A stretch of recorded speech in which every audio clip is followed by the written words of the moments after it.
Yes, sir. We're live right here. This is your boy YB with the great new champion, WBC champion in the super flyweight division, Jessie Bam Rodriguez, my fellow Yes, sir. Texan.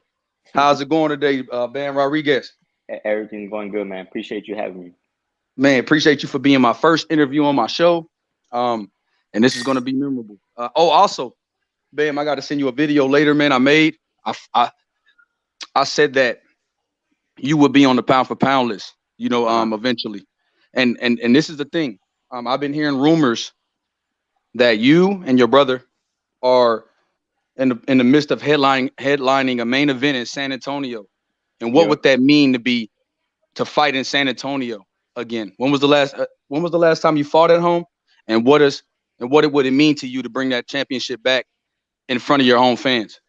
The last time I fought in San Antonio was like at least 3 years ago. I mean, it's been a minute. So to share a card with my brother here in our hometown where we were born and raised, that would be something special for sure.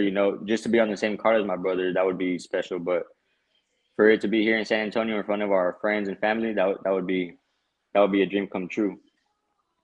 Especially defending both of our world titles. Bam. And how special is it that you are the first champion that was born in the year of 2000? It's Like you crazy, notice man. that, like you're the Yeah, youngest. You're the yeah. youngest champion in the sport right now. Yes, sir. I mean, it's crazy. That's the craziest part about winning this world title and everything because now I'm the youngest current world champion and the first fighter born in the 2000s to become a world champ. So that'll stick with me for the rest of my life. And bam, watching that fight with Carlos Quadras, I'm gonna be honest. I felt like people didn't give you enough credit. And going in, the style that you employed against Carlos Quadras was way different Yeah, than I've seen in other fights of yours. And people were telling me that you were going to have to slug it out with him, or you were going to have to fight his game, or you might be in over your head because you were 14-0 yeah. and took the fight on such short notice. But Bam, how did you stay focused and how did you stay focused in combat and chaos against a guy like Carlos Quadras who has an awkward style and who's Yeah. seen everything in his sport? Well, all the credit goes to my coach Robert Garcia because uh, after every round he was telling me stick to the game plan, use a jab, keep boxing. Like he couldn't mess with me when I was boxing, so that's what I had to keep doing. And if I were there, if I were there brawling with him, it would have made the fight way more harder. Absolutely. And Yeah, Bam, I seen you fight behind the jab, and I heard you listen to your corner, and that's a yeah, special quality. Do you think that's what makes you special in there, Bam, as far as just staying focused, staying poised, staying calm, and listening uh, to your coach amidst the chaos? yeah. I just feel like I'm born for moments like that. Under pressure, a lot of people talking about me, a lot of eyes on me. That's what I'm born to do. I'm born to perform and rise up to the occasion. Absolutely, Bam. And Yeah. and what were your biggest influences growing up as far as getting into boxing? Who were your favorite fighters growing up? Well, I mean, the reason I'm in boxing is because my big brother, Mm, he started going to the gym, and of course, being a little brother, you want to look up to your older brothers and be with their be like the same as them. So when he started going to the gym, I just one day decided to try it out, and that's how I got into it. And growing up, my favorite fighter was Nonito Donaire. mm. Yeah. Bam. Speaking of Nonito Donaire, how do you see his fight playing out against Monster Inoue in April coming soon? Believe April 2nd in Japan. Do Mhm. you think that Nonito? What chance do you give Nonito pulling off the upset in that fight? I mean, I didn't see the first fight, but I heard it was a really good fight. But Hmm. I mean, Nonito's he's still a monster. I believe he's gonna pull it off. I really think he's gonna be in a way and take his title. You think he's going to pull off the upset? I think so. I didn't even know they were fighting honestly, but Yeah, I it's a mean, rematch, man, because Nonito's been on the tear lately. Um, yeah, and they signed a fight in Japan, hmm, and that's why it's kind of been off the radar because remember Triple G and Murata were supposed to fight out there, and yeah, then it yeah, kind of and then due to COVID, a lot of things have been moved around. But I believe they're set and rescheduled, and I believe that ass. yeah, I saw Nonito was even a bigger underdog than he was in the first fight. So Damn. if he pulls off the upset, how big would that be for him? I mean that'll put him on the pound for pound list for sure if he isn't already. And that's just something special. He's been around forever, so for him to pull something off like that, that'd be badass. And like bring me back to your amateur career, Bam. What's your biggest achievement as an amateur, and how did you craft your style? Like what did you want to be? How did you start crafting your pro style, even though you were an amateur? Like, what made you understand, like, I could do this as a pro? I could be great. Oh well, like I said, credit to Robert Garcia because in my pro debut, I had a way different style. I was going in there wanting a brawl because in the amateurs I was stopping a lot of fighters. So I went into the pro game with the mentality like, oh, I'm gonna do the same thing as I did in the amateurs. But the pro game is a whole different story. It's a whole different ball game. It's a whole different sport, honestly. So after that fight, Robert took me back to the gym and we started working on the things for the professional game. Because in the Carlos Quadras fight, Bam, I saw the footwork and the angles when you landed that uppercut. And so, did you develop that yourself, or did you develop it with Robert Garcia, with Coach Robert? Well, those angles, I really got inspired by Lomachenko. I seen Lomachenko fight one day, and I was like, oh, I'm gonna try this out. And then, I mean, I started trying it out, and I felt like it just came natural to me. So when things like that happen, when I use my angles, I believe it's just natural. And then, of course, Robert, he tells me to keep using them. He reminds me that I have these angles. So you have and Bam, you have awesome angles. And being a lefty, do you feel like you being a southpaw gives you an advantage in the ring? Do you feel like because it's not you don't get a lot of experience fighting southpaws? Most orthodox fighters don't get a lot of experience fighting southpaws. Yeah, I believe being a southpaw is just an automatic advantage. Nobody likes fighting a southpaw because it's way different from fighting someone that's orthodox, which people are used to. Man, Bam, I seen you come out with some San Antonio Spurs gear. Is that your favorite team? Are you San Antonio through and through? Anything from San Antonio, I'm gonna support. And that's that. I'm gonna support San Antonio to the day I die. Yeah, Bam. So what's the football team? Because San Antonio, you guys are Spurs through and through. But who do you root for? Are you a Cowboys fan? Cowboys all day. Okay. Well, forget the Texans, huh? No love for my team, huh, Bam? Hey, I'm rocking with Cali, with the Cowboys for sure. Hey, and speaking of Lomachenko, how do you think now that it's been rumors that he's been granted to leave the war, leave the Ukraine? How do you think he would match up with George Kambosos, and who would you favor in that fight out of those two? That'd be a badass fight for sure. But Lomachenko is just he's a whole different story in there, and I believe he'll just pick Kambosos apart. But I mean, you can't count Kambosos out because look what he did to Teofimo. I didn't think he was gonna be able. I didn't think he was gonna do that. So he really shocked me. So he might be able to do it again with Lomachenko, but like I said, Lomachenko's that's a different ball game. That southpaw, he's another southpaw with that style, that amateur pedigree. Mm-hmm. And and I was hearing it was a 2-fight deal. So what does that say about Lomachenko being willing to go to Australia for 2 fights to fight George Kambosos? That just shows how confident he is in beating Kambosos. It's very similar to you taking the fight on short notice, coming up in weight. Do you feel good at the weight class now? Do you feel good because people were saying, "Oh man, that might be too big of a jump"? I feel good. I feel good at this weight class because I've said before, like I walk around 130 when I'm in training camp, so that's like my natural walk around weight. So coming down to 115, that's no problem. I felt strong in the fight. I felt good. I mean, my conditioning was good. I felt the best I did ever. So that means because Bam, going into the fight, a lot of people and even you kind of laid breadcrumbs out there that made it look like it might be a one and done. Yeah. Where you might win a title, vacate, go back down. But does that mean that going forward, super flyweight is home for you? For now, yeah, unless I get a world title at another weight class. And, of course, I'm going to drop down, become a two division world champ at only 22 years old. But for now, I just plan on defending my title. And super flyweight with the addition of you has even become more loaded. You have Rung Vasai. Of course, you have El Gallo Estrada. Of course, you have Chocolatito. Now, which one of those guys do you think do you want to fight the most, or do you want to fight all of them? I mean, I'll fight all of them, but if they were to give me like, okay, you name one fighter you want to fight, I would probably say Estrada. I feel like that would be really challenging, and I'm always up for a challenge. I saw something when you were on DAZN and you did an interview with DAZN, and you said that Chocolatito would be your dream fight. Is that still Yeah, the case? yeah, of course. Chocolatito's he's a living legend. He's my stablemate. He's uh he's one of the greats for sure, and to be in the ring with him, share the ring with him, that'd be something special. And like I said, it'll be a dream fight. How impressive was Chocolatito against El Rey Martinez? That was a badass performance. A lot of people didn't expect that. A lot of people were counting him out, saying that Martinez is too much for him. But Chocolatito went out there, he did his thing, and people are praising him again. So that's like you got to give him respect for what he did.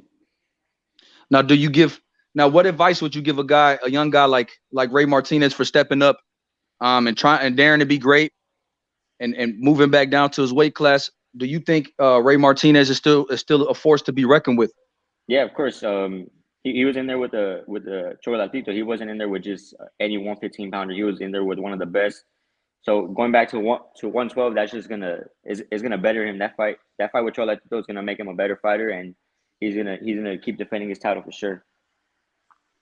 And bam, going into your next fight, I've been hearing rumors that boxing might be brought back to you, that you might be defending your title in your Yep. hometown in San Antonio, and your Yep. brother might be the main, and you might be on the co-main. Your brother might be fighting against El Gallo Estrada, Yep. and you might be the co-main against Sor Rungvisai. They say that's a difficult style, Bam. What do you see in Rungvisai that makes you confident, that it makes you so confident, because he gave Chocolatito problems? Yeah. Anybody that he's hit clean, he's given problems. I What gives believe you so much confidence to want to fight him next? right now is my time. My time is to take over, any division that I'm in. So if I was wrong beside that would just shut up a lot more people that are saying that, oh, I'm too small, wrong beside too much. All right, well, I mean, if I were to get in there with wrong beside, I would show a lot of people like who I am, and like I said, it's my time to take over. That's awesome, man. Because if you were to beat Sor Rungvisai after beating Carlos Quadras, bam, there's no stopping that train. Yeah, People for will sure. want you to fight. People want you to fight El Gallo. People want you to fight Chocolatito. What do you say to people that think that, oh man, Bam Rodriguez was in over his head, and oh man, Bam Rodriguez, he's so young, he's never fought at the regional level? Yeah, I mean, What do it's you just say to those people that say, oh man, this guy needs more experience? These young guys are they want to be great so bad, but they're skipping the process. What do you think yeah. about that, Bam? I mean, like I said, right now is my time. I'm more confident than ever. I'm hungrier than ever, and I'm gonna keep busting my ass. Well, what I did against Carlos Quadras, that's just more motivation for me in the gym. And to those people that are keep doubting me, just keep tuning in, and I'm gonna keep performing and keep doing my thing. Yes, sir. Yeah, And this is the thing, Bam. They say that about Boots. They say this about Virgil. yeah. Some people even say this about Shakur Stevenson. The younger generation seems to be very hungry. And do you think those guys are ready just like you are? What other guys that and your peers that are under 25 that you see that are ready to take the next step too? I mean, Virgil and Boots for sure. I would love to see them against any 147 champion, Shakur Uh-huh. Stevenson. He's going up against Oscar Valdez. He's gonna put on a boxing clinic, take his strap. Um, there's a lot of young fighters out there, that are ready for the opportunity, and it's just a matter of time until they get their shot. Absolutely. And what experience did you gain sharing a ring with a guy like Carlos Quadras? Well, for sure, I win a lot more rounds than I usually have, so that's what I picked up. Just being in there with Carlos Quadras, it's a confidence booster, especially after beating him, dropping him. Yes, sir. That's just more confidence. So I picked that up for sure. And, it was just overall, it was a learning experience, and it was a great night. Uh, See, that was your first time going past 8 rounds, Yeah. and how was it? How was the conditioning? How was the sparring in camp getting ready for a guy like Quadras? Because it's hard to emulate that style. Did you find how Yeah. difficult was it finding sparring partners on, or did you just, because you went in there short notice? Yeah, Did you get a chance to spar for him? I didn't even when they gave me the call, it was already gonna be fight week the next day. It was on a Sunday. Monday was already gonna be fight week, so there was no more sparring. But I mean, I'm always sparring bigger guys, tougher guys in the gym. So I mean, like I said, when I got the opportunity, I had no hesitation because I already had that confidence. I've been in there with bigger guys before. I mean, yeah, it's just sparring, but it's sparring's like a fight. So going in there with Carlos Quadras, it was no problem. Now, Bam, if you were to exclude yourself out of the 25 and under, Yeah. how do you see now? What do you think? Oh, this is a conundrum because you're a WBC champion, but El Gallo is the franchise champion. Yeah. Now, what is your take on the WBC's franchise situation at 135 with Devin Haney and Kambosos being the franchise champion, and yourself being in that situation? I mean, a lot of people count me and Devin Haney out because we have the WBC. I guess you want to call it regular. We don't have the franchise, but a world title is a world title, so you can't discredit that. You know, we still fought for it. We still defend it. So I mean, anyone talking bad about us, saying it's not a real world title, then they're just talking nonsense because we put in work just like any other world champion. Does that mean that does that make El Gallo Estrada a likely opponent, an opponent that you want more than any? Would you want to fight El Gallo Estrada more than any other opponent at Superfly at your division because of the franchise situation? Because you feel do you feel like you're being discredited as a champion right now?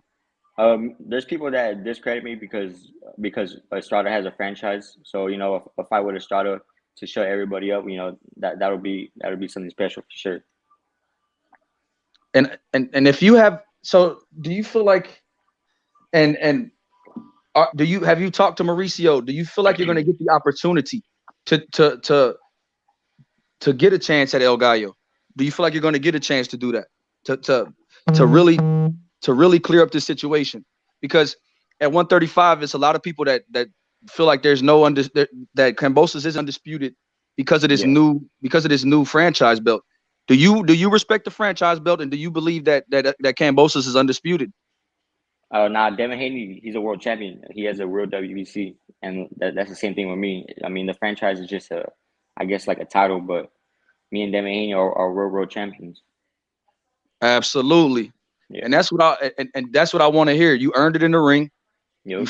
You fought your butt off. You worked all your life for this, and I feel like you deserve the respect. And I feel like Devin Haney deserves the respect as the world champion. He's defended it. He defended his belt.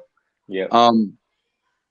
Now going forward in your career, who do you foresee yourself, even now that you carry this weight so well? Can you see yourself moving up to 118? Eventually, later on in my career, probably the most I'll be is 130 for sure. I'm only 22 years old, so I still have a lot of growing to do. So that means you could potentially see yourself, if the way that you're moving, Bam. If Sora Rungvisai is the next fighter, you're on the fast track of trying to clean out this division. Dare I say? Yep, of course. So that means Chocolatito. That means Chocolatito, El Gallo, Sora Rungvisai. You want them all. And do you feel like, hey Bam? And I also seen where you said that you want to shine light on the lighter divisions. Do you feel like you guys get enough credit for how action packed and how skilled you guys are at the lower divisions? Yeah, of course. Now we do. Especially with the 115-pound division, it's like you said, it's packed with talented fighters. And any fight at the 115-pound division is people are going to tune in because they already know the action that we bring. I feel like now that Matchroom and DAZN has been given because of the super flyweight, I feel like you guys are the new four kings, and I love the fact that I feel like you guys are grossly underrated, and I feel like you guys are grossly underpaid. Dare I say? Do you feel that way as well, Bam? I mean, I made good money in my last fight. I can't really complain about that. So, I mean, as long as I'm living good, then I have no problem with what we get paid. And as far as moving up and as far as challenging everybody, Bam, I really like your attitude. Now, if your brother fights El Gallo, do you see that fight happening, or do you want to see? Do you want to see? Now, who you think is going to be ready for Chocolatito? Do you want Mm, Chocolatito? Now, if let's say your brother beats Estrada and you yeah. beat Rungvisai, are you willing to fight Chocolatito after this fight, or do you want your brother to fight Chocolatito? Um, that's a hard question. I mean, That's a conundrum, man. When you're both yeah. champions in the same division, I mean, who, who wants I would let my Chocolatito first? I would let my brother have it because my brother's been chasing that fight for a while now, so I feel like he deserves it more for sure. Another fight that's coming up that I've been really interested in. How do you see Errol Spence versus Ugas, another southpaw, Yeah. coming back from injury? I How do mean, you see, how do you see him dealing with a guy like your Dennis Ugas, who's so-called a southpaw slayer? I just Errol Spence is different. He's a beast in there, and I feel like he's gonna break down Ugas, and he'll probably win unanimous decision for sure. Do you think is it a YUD? Is it 7-5? Is it close? It'll be close for the first few rounds, but once Spence figures him out and starts breaking him down, it's just gonna be the same thing round after round. Absolutely. Yeah. What is it stylistically that Errol Spence does that will trouble your Dennis Ugas? He's just a dog. The way he has that dog mentality. He'll break you down, pick you apart, and he's smart in there. He's not reckless with what he does. He knows what he's doing is real calculated. So, like I say, he's just gonna break him down for sure. And do you see Errol Spence calling out Terrence Bud Crawford if he is victorious? How likely is that fight? And do you believe that fight will ever happen? Terrence Crawford Nah, versus. probably not. I mean, a lot of people they want to see that, but it's like Pacquiao Mayweather. I just by the time they fight, it'll not be like as popular, but it'll still be badass to watch for sure. And Bam, what advice do you? I know you grew up with Mario Barrios. I seen a picture of you guys back in Yeah. your amateur days. Have you talked to him since the fight with Keith Thurman? And what advice have you given Mario Barrios since that fight with Keith Thurman? Oh well, yeah. I seen Mario last week at the gym. We were both putting in work, but whenever we see each other, we don't really talk about boxing because we're around boxing all the time. So whenever we see each other, we don't want to be talking about that. But after his fight, I told him, he's a warrior, and just it's a minor setback for a major comeback. Absolutely. And do you feel like he could still be a major player at the 147-pound division?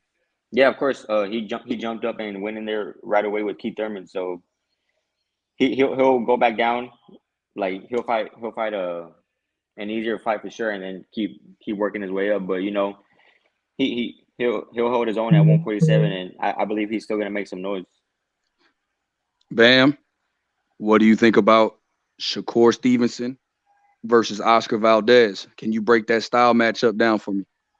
I mean, Shakur's just he's gonna outbox him, break him down, and maybe even get a late stoppage. But is I believe it's gonna be an easy fight for Shakur. For the first few rounds will be tough, but after that, it's a wrap. A late stoppage? Bam. What do you see? You gotta talk to me about that one. This is what has been tearing up the YouTube community, and that's one of the most anticipated fights of the year Yeah. because a lot of people feel like Shakur's not ready for a guy like Oscar Valdez, and a lot of people feel as if Oscar Valdez, because he struggled with Conceição, that Shakur is going to wash him. There's a lot of people on both sides. There's no in between. Yeah. Now, what do you see that makes you think that Shakur Stevenson can stop Oscar Valdez? Shakur carries power. A lot of people count that out. Body shots are definitely going to take the toll on Oscar Valdez, and I mean, like I said, it might even be a late stoppage. I'm not going to guarantee it, but I mean, I wouldn't be surprised if it happened. What do you think that? What do you think Oscar Valdez has to do to break down the slickness, the anticipation, the boxing IQ? How can Oscar Valdez make Bam? How can Oscar Valdez make Shakur uncomfortable in there? Just And I don't know, it's gonna be hard for Valdez. Hopefully, he has the right game plan. But I mean, for sure, he has to move his head, stick to the jab, go to the body, slow down Shakur. I mean, but I mean, like I said, it's gonna be tough because Shakur is just he's an animal in there. He's smart. He has the highest IQ, I think, in boxing. So Valdez is gonna be in for a tough night. Ooh. Hey, Bam, I wasn't expecting a stoppage. I wasn't as a fighter. I wasn't expecting you to say Shakur can stop him. People keep telling me that's unlikely. Valdez is a warrior. He's never been stopped. He's never, and they say he fights through anything. And a lot of people question Shakur's power. So the fact that you said stoppage, I have to take you for your word. I picked Shakur in that fight because boxing IQ as well. I just Yeah, feel like his anticipation and I feel like his judgment of range and distance is going to be the key in that fight. And I saw at the end of that Quadras fight, you were keeping him at a distance and range where you could hit him, but either you were too far or too close. And I yeah. feel like, that's something that people don't. I feel like people that watch it from the naked eye don't understand. And can you tell people how that jab and being at a southpaw and those angles and that is just harder than it looks to gain, to get inside and to time that southpaw, like Just because of that yeah, jab, because your distance, your footwork. What is it just that causes difficulty for an opponent? It may look easy on the outside, but when you're in there, what causes so much difficulty with that range and that step back and those little steps that you take to the side or a lateral movement? What cause does it? Is it because the fighter has to reset? What is it that causes them so much trouble? just fighting a southpaw. It's a whole different it's a whole different view because you're so used to fighting orthodox. So fighting a southpaw is like the complete opposite. So it's harder to get inside. It's you always got to be on your A game when you're fighting a southpaw, and that's really difficult. I mean, when I used to be orthodox, so whenever I would go up against a southpaw, I already went in there like, damn, this is gonna be tough because I mean you're not used to fighting southpaws. I mean, there's really no training for that, especially when the southpaw has a good jab angles, like Shakur or like myself. It just makes it 10 times harder. Absolutely. Yeah, Dillian White versus Tyson Fury. Who do you have in that fight?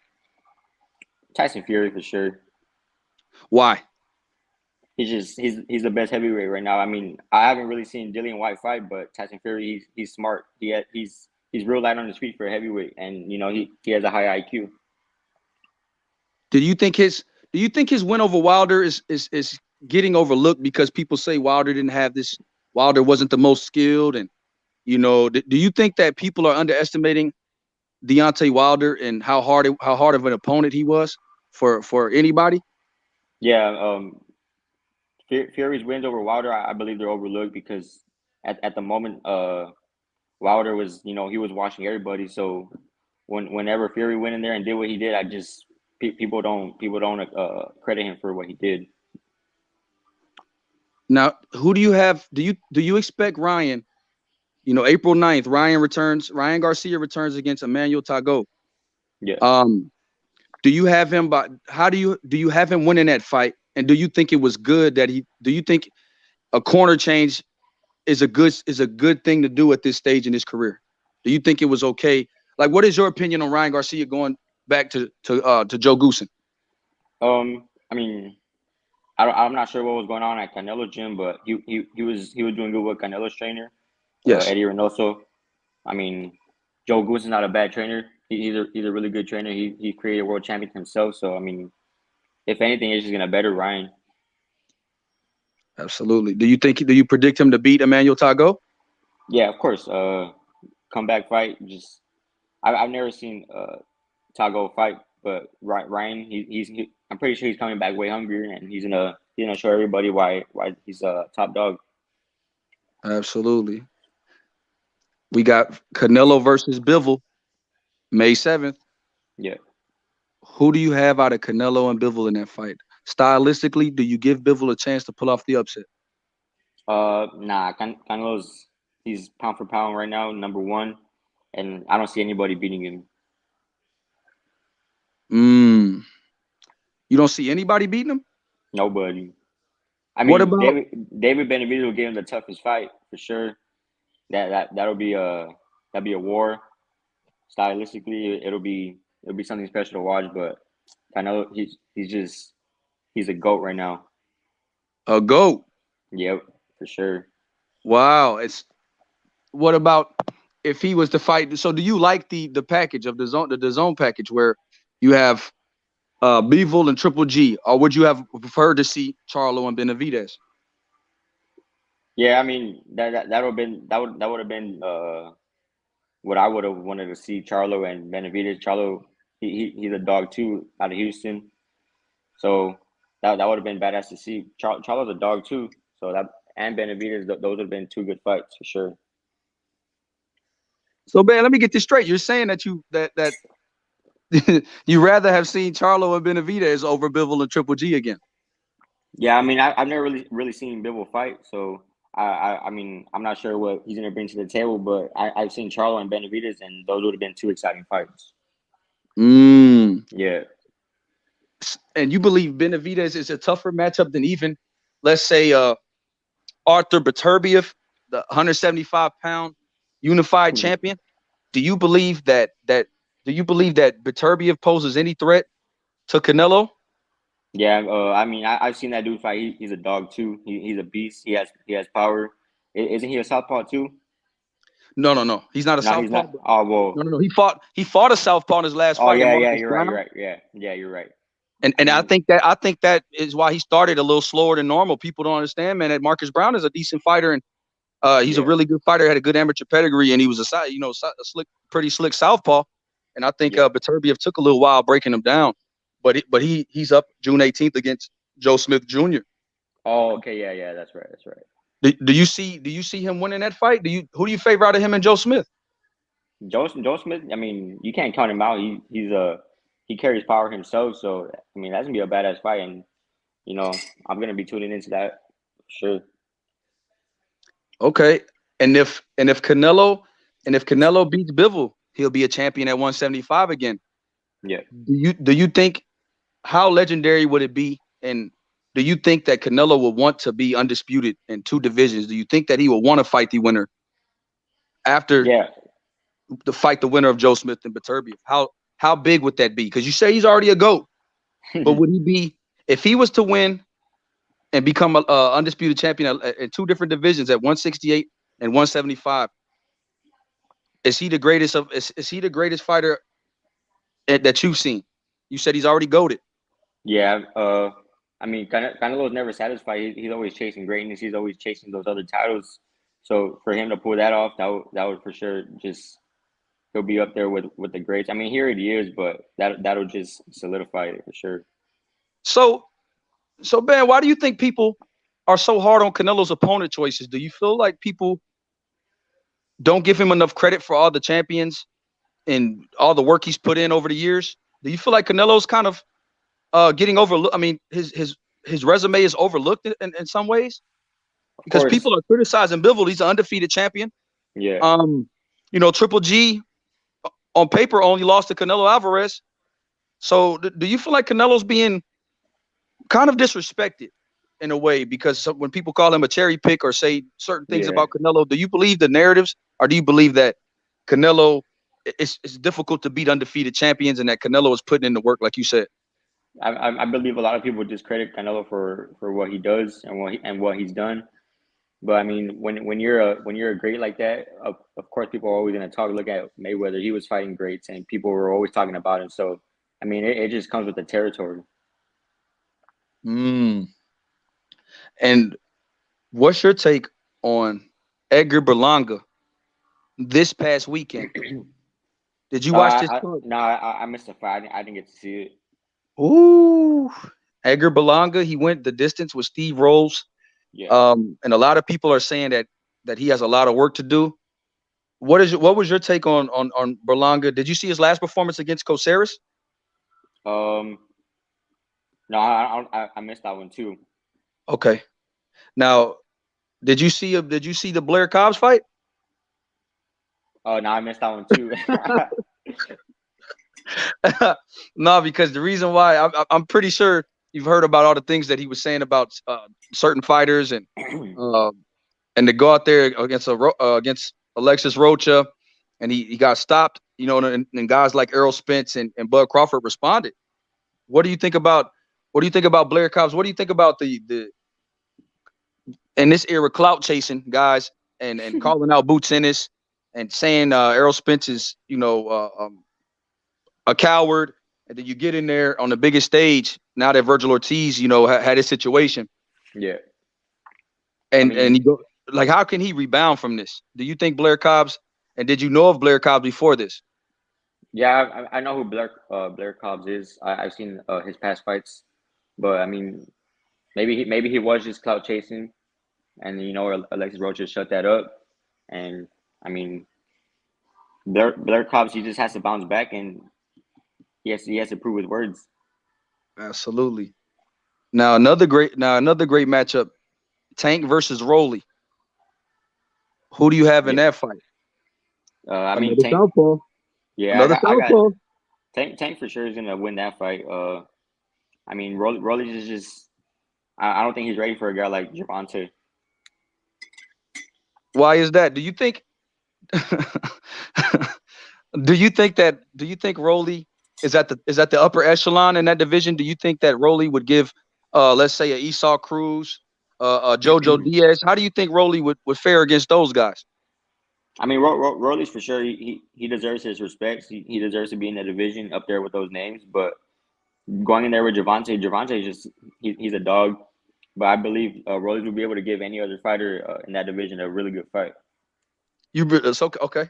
So do you have Tank? How do you have Tank winning that fight? Do you have it by stoppage? Do you have it by decision? Or do you have? I think by knockout. Woo! Yeah. Well, how many rounds? I want to say 5th round. Yeah. I mean, no disrespect to Rollies, but Gervonta, he's a dog for sure. Wow. Okay. Now it's another great matchup. I just want to pick your brain. What about Charlo Castaño too? They already fought before. And who did you have winning the first fight out of Charlo and Castaño? I believe a draw. I think the draw was a right decision for sure. Okay. Yeah. Okay. Now, who will win the rematch? Who do you favor in the rematch? Because you have one guy that was a little bit more active. You have one guy that in Charlo who hurt Castaño multiple times in that fight. So who would you rather be going into the rematch? If you were Charlo Castaño, who would you rather be? Would you rather be the guy that outworked, that looked like he outworked and had more volume, or would you want to be the guy that hurt Castaño multiple times and feels like, who do you feel like can make the better adjustments? I believe Charlo will, because I mean, when he was boxing, it was easy work for him. So I believe he went back to the gym and worked on those things. And this next fight, I believe he'll just outbox Castaño. Do you think it's out of the realm that he can knock Castaño out in this fight? Castaño, he's real tough. Charlo hurt him, like you said, he hurt him a few times, but he was never able to get him out. So I mean, I don't think a knockout will come, but it'll be an easy decision for Charlo. Absolutely. Now we have another fight on the horizon. Do you feel like do you keep up with do you feel like Demetrius Andrade deserves a shot at Canelo? Because people give Canelo a hard time. Do you see anything in Boo Boo Andrade that would give Canelo problems? He's a southpaw. A lot of people push for Demetrius Andrade. Do you feel like he's a stylistic nightmare, like people say from watching him? Demetrius Andrade. For Canelo? For Canelo, for anybody. Like people pick Demetrius Andrade in fantasy fights versus anybody. Do you feel like he gives, him being a southpaw, him having that amateur pedigree? Do you see what a lot of people are seeing that feel like, oh, Canelo should have fought Boo Boo Andrade at 160? Do you agree with that? I don't know about if he'll give Canelo any trouble, because I mean, look at what Canelo did to Saunders. Saunders is a southpaw and a boxer, but Canelo was just able to break. Yeah, he was able to break him down. So I think it'll be the same thing with Demetrius. But Demetrius against any other fighter, I believe it's a problem for sure. Okay, and Bam, seeing that Canelo fought a Austin Trout and an Erislandy Lara, I feel like his experience against those type of southpaws and those slicker guys, I feel like those awkward styles, I feel like Canelo has seen so much that maybe I feel like people, of course, want to see the fight and want to see him against Charlo, against Demetrius Andre. But who do you think outside of Benavidez? I know you said Benavidez. Do you think Beterbiev and Triple G? I also seen him. I also seen. Did you think Canelo beat Triple G in the first fight? I don't really remember too much of that, but I mean, I would have to go back and watch the fight and tell you that. Okay. Do you think? Do you who what? And if your opinion, what style gave Canelo the biggest trouble out of a Lara or a Triple G? Did you watch the Lara fight? Yeah, I seen that one. Canelo had trouble in that fight. Do you think he's improved since then against those type of fighters? Yeah, I mean that was way back, like in what 2014. Exactly. So Exactly. I mean, I think fights like that that's what make Canelo Canelo. I mean, he's seen every style, so whenever he goes in there, he has that confidence that he's gonna beat anybody. Okay. And what is your take on the Jamal Charlo versus Selecki fight? I mean, Charlo that'll probably be a knockout for him. I was interested in seeing the Jaime Munguia fight, and it fell Yeah. apart. And it fell apart. Do you believe that how does it feel as a fighter to see that a guy that you really want to fight and see it fall apart due to different things like politics or whatever the reason may be? It seemed like Charlo and Munguia were both on board. And how devastating is that as a fighter when you really want to fight a guy, and then you have to replace him with an opponent that a lot of people might criticize you for because he's a little bit more unknown. Yeah. How tough is that? It sucked for sure. That's happened to me. I was supposed to fight for a world title at 108 against what's his name? I forgot his name, but I had a world title fight scheduled and that fell through. So I ended up fighting just another normal fight, and you know that really sucked because you're training for a world title and then that falls through, and then you just end up fighting another opponent. It's like you said, it's real devastating.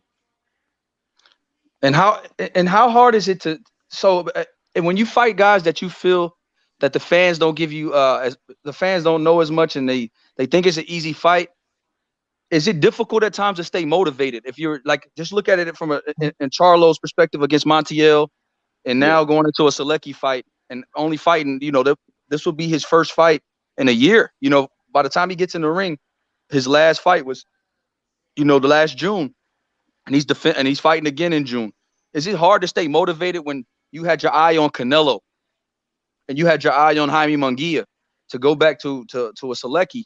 Do you think it's hard for him to stay motivated? Do you think that's why a lot of people have criticized his performance against Montiel? Do you think that's why he performed in that way? I mean, when something like that happens, I guess you just gotta go in there with the same mentality if you're fighting a guy like Canelo. But you gotta go into that fight looking to prove something, looking to show that you deserve that Canelo fight. So I mean, hopefully it's more motivation to him. Hopefully he's able to perform the way he does. And if 135 had a tournament, Tank, Ryan Garcia, Devin Haney, Loma, Kambosos, and Esau Cruz. If you were to match those guys up at lightweight, who comes out on top? Who will be the last man standing? I think Lomachenko for sure. Woo! You got Lomachenko over everybody.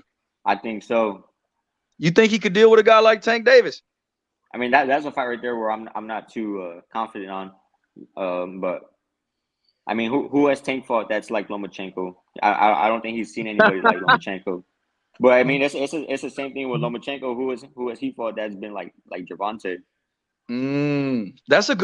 That's a good question. You said who has Tank fought that's like Lomachenko?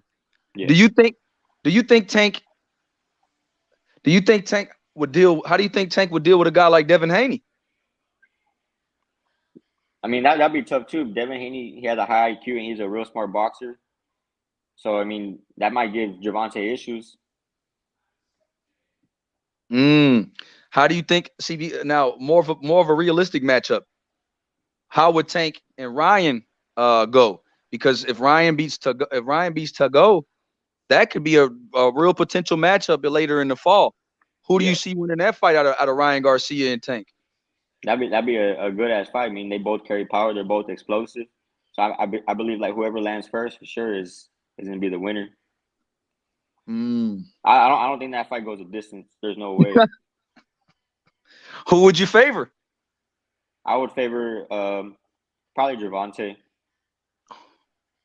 And how do you see? Because a lot of people feel like Loma once he received the franchise championship, a lot of people feel like he avoided that style with Devin Haney. How do you see Loma dealing with the length and the jab of Devin Haney? And do you think Loma would school him? I mean, it's hard to tell because they're both smart and like I said, Devin Haney has a high IQ. So I mean that might give Lomachenko problems, but Lomachenko himself he's a problem. He has a high IQ. So those two styles they'll match up perfectly. Mm. Now, bam, Teofimo took a loss against Kambosos in one of the upsets of the year.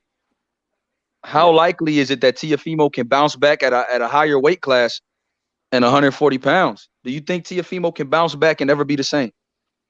He's gonna be hungrier, and he's gonna feel way better at 140 for sure.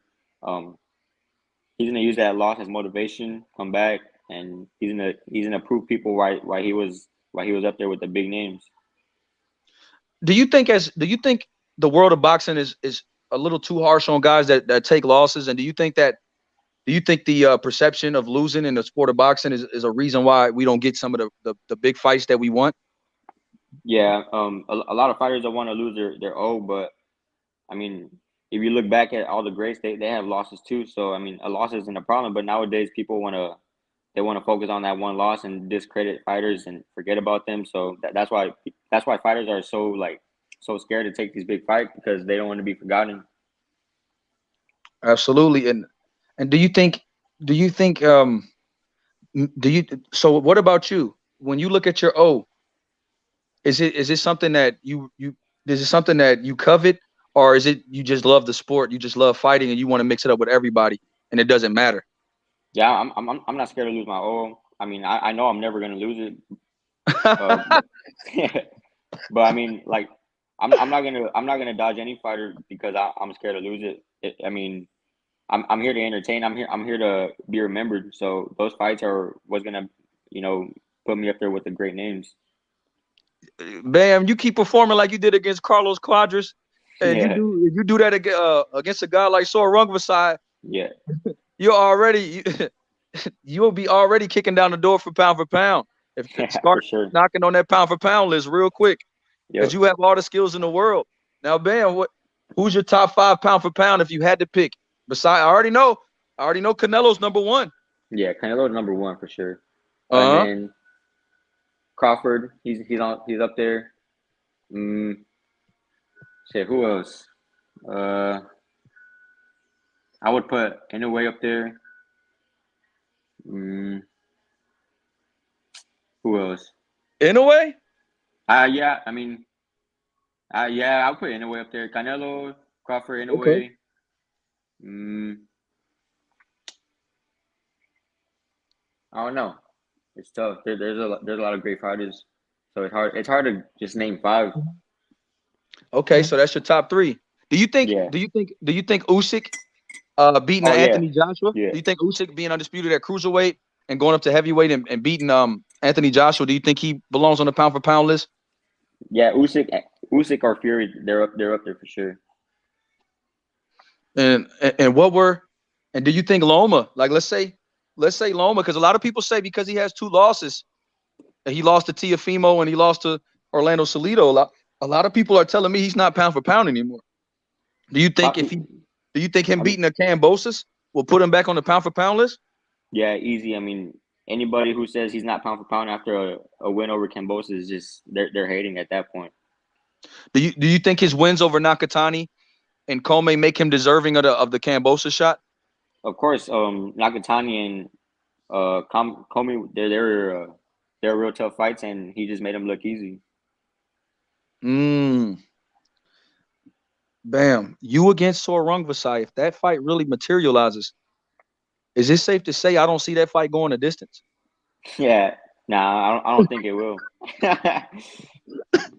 Bam, I could see that fight looking like the fights, a lot of your fights previous to the Quadras fight. I could see you and him mixing it up. That's a fight that, dare I say, Rungvisai, he's 35. Yeah. He's he has a lot of experience, but he hasn't seen a guy like Bam Rodriguez. Is that fair to say? Yep.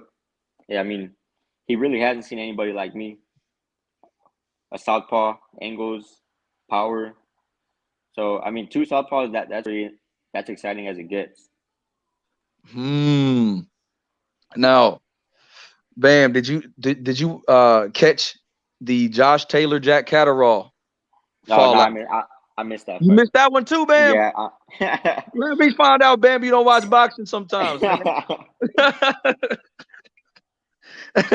Hey, Bam, do you like watching boxing, or do you? So on Saturdays, if a big fight is on, would you rather watch boxing or be with family? What do you do on those days that you don't watch boxing? Days that I don't watch boxing. I mean that fight I missed, wasn't it like during the day? Yep. Yeah. But I mean, I was probably at the store or something. That's probably why I missed it. But I mean, if I'm not watching boxing, then I'm watching YouTube, like just listening to music. okay, and Bam, because look, you missed the Berlanga fight on Saturday. That was at night, and you missed the Cos fight. That was at night. Yeah. I was out getting tacos. Yeah. I try to keep up with it like on Twitter, but like I said, I was out eating, so that's why I missed it. Hey, hey, Bam, are you drinking coffee, my man? Yeah, I just finished it right now. Hey, Bam, or taco truck tacos, or Yeah, what? What are the best? What yeah. are the best tacos? You went to a taco truck? I was at a taco truck, but I mean, the best Can, tacos that you can get are breakfast tacos for sure. can you enlighten people how good the taco trucks here are in Texas, man, especially the San Antonio area and Houston and places like this? Because a lot of people don't understand, man. Taco trucks are like a religion. People, if you have Yeah, to eat tacos and you want authentic tacos, you have to go to a taco truck. For people yeah, that of don't know course. about San Antonio, what makes you so proud of your city? What defines being from San Antonio to you? What is the identity of San Antonio? Everyone here just they have a lot of pride. I mean, I've said it before in a past interview. Everyone here, they're proud to be from San Antonio, and anybody here, they rep San Antonio like to the fullest. 210 Bam. That's the Yup. area code. That's Yeah. that Yup. area code, Bam. You got it Yup. in your name. You came out in the Spurs gear. Now, what did now? How did that shape you? Being from San Antonio, how did that shape you in the boxing gym? What about San Antonio made you the fighter you are? San Antonio, every fighter from here, they carry heart. They carry, they're warriors for sure. And any fight they go in, they're gonna be a problem. So I believe, being around that, it just always being around it in the gym. It was that's where I got my mentality and everything from. Mm, absolutely. Now, Bam, do you think I hear a lot of people say Ohio runs boxing? Do you think with you, with your brother, Frank, with you, Josh, the Yeah, Charlos, Regis Prograis, Errol Spence, Barrios, do you Virgil. the Figueroas, Yeah, do you think Texas has a claim I for mean, being yeah, Texas runs boxing for sure. And nobody can deny that. I mean, everything's bigger in Texas. Hey, say that again, Bam. What you say? Everything's bigger in Texas. Hey, now, Bam, if Errol's look, Texas has. If you beat Rungvisai, I'm gonna just say that if that fight happens, if you beat Rungvisai and your brother beats Estrada, you guys and the Charlos would be some of the best brothers in boxing. It would Yeah. be hard to deny you guys. How big is that for you guys both to be elite fighters? That'd be badass. I believe winning both of those fights, me and my brother, that'll put us on the pound for pound list, and I believe a lot of people will believe that too. You know, and look, if like you said it, to make that claim that Texas runs boxing, if Charlo beats Castano, we'll have an undisputed champion at 54. If Yeah. Errol Spence can beat Ugas, he'll be a 3-belt champion at 147. You already beat a legend in Carlos Quadras. Yeah. Virgil Ortiz is still undefeated. You got, how can you not? How can you not say everything's bigger in Texas, baby? For real. No doubt. Hey, Bam, how is it training? How has it been training with Robert Garcia? And how is that the sparring? People always talk about the sparring in that gym. Yeah. Do you feel like the sparring in that gym has gotten you ready for these big moments, even without, necessarily having the pro experience for these type of assignments against a Rung Visai or whoever? Is the Yeah. sparring in that gym really that elite? Every sparring day at Robert's gym is tough sparring. You're never gonna have an easy day of sparring. You're always gonna have to bust your ass, work your ass off, and I mean you might even get your ass beat some days. But I mean that's how you learn. Dang. And out of is Carlos Quadras, I know it's your first 12-round fight, but was he your most difficult opponent? Of course. Besides my pro debut, Carlos Quadras was definitely my toughest fight. Okay. And do you think on paper, do you think if you fight Sor Rungvisai, do you think he would be your toughest opponent? I mean, I've seen his style before, and I believe it would be a really tough fight. I mean, but I can't tell until we get in there how tough it's gonna be. I might be able to just outbox him, but I mean, like I said, I wouldn't be able to tell unless I'm in the ring. You can say this and that when you're out, but when you're in there, it's a whole different story. Absolutely. Now, if Devin Haney doesn't get the Kambosos fight, he said he was struggling to make 140 pounds after his fight with Jojo Diaz. Do you think he should go up to 140? Do you think if Devin Haney can't get that fight, do you think that he should go up to 140 pounds? And how do you think he'll do at 140 pounds? I mean, if he's struggling to make 135, then I believe he should go to 140 because he'll probably feel more comfortable. He'll feel more strong for sure. He's not having to lose as much weight, and I believe he'll be able to hold his own at 140. Okay. And do you think he could deal with the guy like, because I heard a podcast and Bill Haney said an opponent that they would like up there is a Regis Prograis. How do you think that fight would be? Devin Haney and a Regis Prograis, another Southpaw. That'd be a badass fight. Devin Haney being the boxer, Regis being a come forward Southpaw. I mean, that'd be a badass fight for sure. Who would you favor?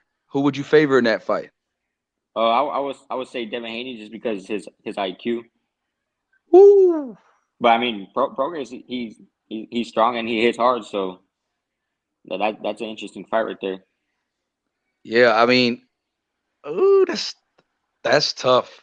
Yeah, hell man. Yeah. Just thinking about it and thinking about how the pressure. Do you think do you think that because he was able to deal with JoJo, who's a Southpaw, who's the come forward fighter, you think that he has the goods to deal with a guy like Regis Prograis? And what do you think about people that criticize a fighter's power? Do you think he has enough pop to keep these guys off of him in the higher weight divisions? I mean, he has an IQ for sure. I'm not sure about the pop, but he has pop that you got to respect and look out for. But when he was fighting JoJo, I seen him getting touched up. I mean, if Prograis would have touched him up like that, it might be a different story. But I mean, Devin Haney, like I said, he has a high IQ and he's going to be difficult to beat. Okay. And who would you favor if you had to, out of Boots Ennis and Virgil Ortiz? Shit, I would favor. I mean, that's hard to tell. I'm cool with both of them, so I'm not gonna answer that question. But it'll be a badass fight. And now that Virgil Ortiz, what do you think about Bernard Hopkins saying that Virgil Ortiz is probably going to move up to 154? Shit, I mean, Do you think he would do what? Do you think he would do well in that division? Yeah, I mean, he carries power like a 154, 160, 168. He hits hard as shit. So, I mean, he's going to be a problem for any weight division. Yeah, I mean, you was there. You were training with him with Robert Garcia. Yeah. Did you see the work ethic with Virgil? Did you see the makings of a superstar in Virgil Ortiz as well? Did he push you, and did you push him, vice versa? Hell yeah, me and Virgil were always the first ones in the gym and the last ones out. Whenever when I was done, he was still working. I was like, damn, how the fuck is he not tired? Because I mean, he'll be in the gym for like 3 hours, so he definitely has that work ethic, and he's gonna be a superstar. He's already on his way up there. And at 154, do you think he can handle a guy like? I saw him sparring with I saw the picture of him and Brian Castano. Yeah. How do you think he would become a champion at 154 pounds? No doubt. I mean, he'll become a world champion at any weight division. Okay.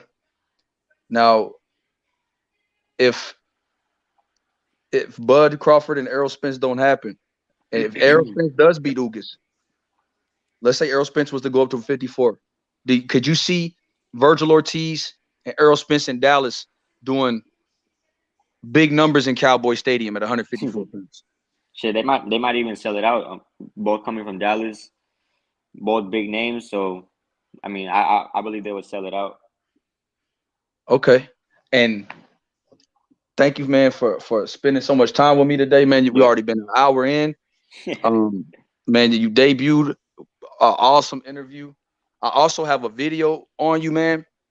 I just want to tell you that I really appreciate the time and everything that you did so far, and just congratulations on being the youngest champion in boxing, the first champion in the 2000s to be crowned as a champion, and the things that you're doing for your hometown. You and your brother, man. The light you're shining, man. Being so humble, you just have a lot. You just have a very bright future. You could do it all in the ring. I believe if you just stay the course like you are, and keep working with Robert, and just have that. Just be able to listen like you did, man, in the midst of chaos. It's a rare trait, and I watch a lot of boxing, Bam, and I'm gonna be honest with you, it's a rare trait to see what you did in there, man. Because you mixed it up a little bit with Quadras, and I think in the beginning of the fight when you dropped him in maybe the third round, I believe, with that uppercut, you a part of you wanted to get the knockout, I believe. A part of you up until about. And I think the tide changed in the mid rounds from watching it. I think the tide changed about fifth or sixth round, Bam, and then you started to, get back on the jab, and I started to see you trade on the inside a little bit because a part of you is you believe in your power, and you have great skills, so you believe that you could have got him out of there, but Robert, your coach told you to dial it down, and the fact that you listened to him. And you did everything that he asked of you in the midst of that, and and never being in that situation before with a tough veteran like Quadras. I really applaud that the IQ, the eye, the patience, the poise, the composure that you showed in that chaos, man. And I really feel like there's big things coming, and you're so humble, man. And what you can do, Bam, is unlimited. You just got, like you said, Bam, just keep working. And if you keep listening to your corner like you did, man, that's a special trait. A lot of guys don't follow the game plan like you did, man. And if when guys like Carlos Quadras try to drag you in a dogfight, and your coach pulled you back, where do you get that sense? Where do you get that sense of composure? Where do you get that patience from? Because you dropped the guy in round 3. What made you pull back and just know, okay, man, this guy's not going to give. Like this guy, like you said, it was in the mid rounds when I realized that I wasn't gonna be able to stop him. So I just started sticking to the game plan. But I believe that composure and patience comes from the sparring at Robert's gym. I'm always sparring bigger guys, so I always got to stay cautious. Robert's always telling me this guy's bigger than you, so just keep boxing, use your jab, use your angles, and that's what I did. It was the same outcome in the fight. Yeah, and this is something that I'm really interested in, because your power is legit, but the hand speed and the foot speed and the angles, like you said, I could tell you watched a lot of Lomachenko. Yeah. I believe watching Sorungvasai and you, I feel like that's fight of the year type of material, man. Yeah, And for I sure. and I hope that fight comes to fruition. But if not, Bam, I really appreciate it, man. And I wish you and your brother the best. Thank you, bro. And how likely and if you say you looked up to Nonito Donaire, would you ever down the line consider fighting a guy like Monster Inoue? I mean, I believe that fight will happen one day. Um, I believe some point in time we're going to be in the same weight class. We're going to be running the weight class. So I believe a lot of people are going to want to see that fight, and I can see it happening for sure. Okay. Now one more. My bad, Bam. I just love boxing, man. This is one guy. Did you, Bam? I know you didn't watch a lot of fights, Bam. Yeah. Did you check out Fulton versus Figueroa? Yeah, I seen that. Well, I mean, that was the same night as Cambosis and Teofimo. So I mean, I seen like a few rounds. It was a badass fight. Who do you think won that fight? From what you saw, I think Figueroa won. you thought Figueroa won. So Yeah. do you think Figueroa deserves a rematch? Do you think that? Because watching it live, I felt like it could have been a draw. I felt like it was a really close fight. I felt like Figueroa did really well. But how do you feel about him going up at 126 to 126 if he does go? Do you think Yeah. he would do well at 126? I mean, before he does that, I believe he deserves a rematch because it's not like he was just blown out in that fight. He really held his own, and a lot of people are saying he won. A lot of people are saying it's a draw, so why not run it back? But if he were to go up to 126, he'll be a problem up there too. All right. Yeah, Bam. I believe so too, man. And Yeah. like I said, hey Bam, thank you for your time. Yeah. Give out your social media and Bam, when is that fight? The rumors, what is the desired date to be back in the ring for you, Bam? Hopefully sometime in June. That's what it's looking like right now. But I mean, I haven't heard any word from Robert or Eddie. So I mean, we'll see what happens. But you know, I'm already back in the gym. I'm already running, and I'll be ready when the opportunity comes. Okay, and thank you for your time, Bam. And 210 Bam on Instagram. Yeah. Is it Instagram and Twitter. 210 Bam on Twitter as well? Thank you Yeah. for your time, man. Future pound for pound talent. This guy is amazing, humble. Yeah, all love to you, Bam. Thank you for your time. I appreciate you, bro. Thank you. Uh-huh. Yes, sir. Now, yes, sir. Yes, sir. Let's get it, man. We just on with the great Bam Rodriguez, the youngest champ in the game right now, the first champ to be born in 2000. I'm gonna drop the link, and yeah, man, the show goes on. Let's go. I'm dropping the link. 210 Bam, the great. Let's get it. Yes, sir. Let me drop this link. It was a lot of material, man. Bam was a gracious guy, man. I really appreciate him being so humble. He's an awesome guy.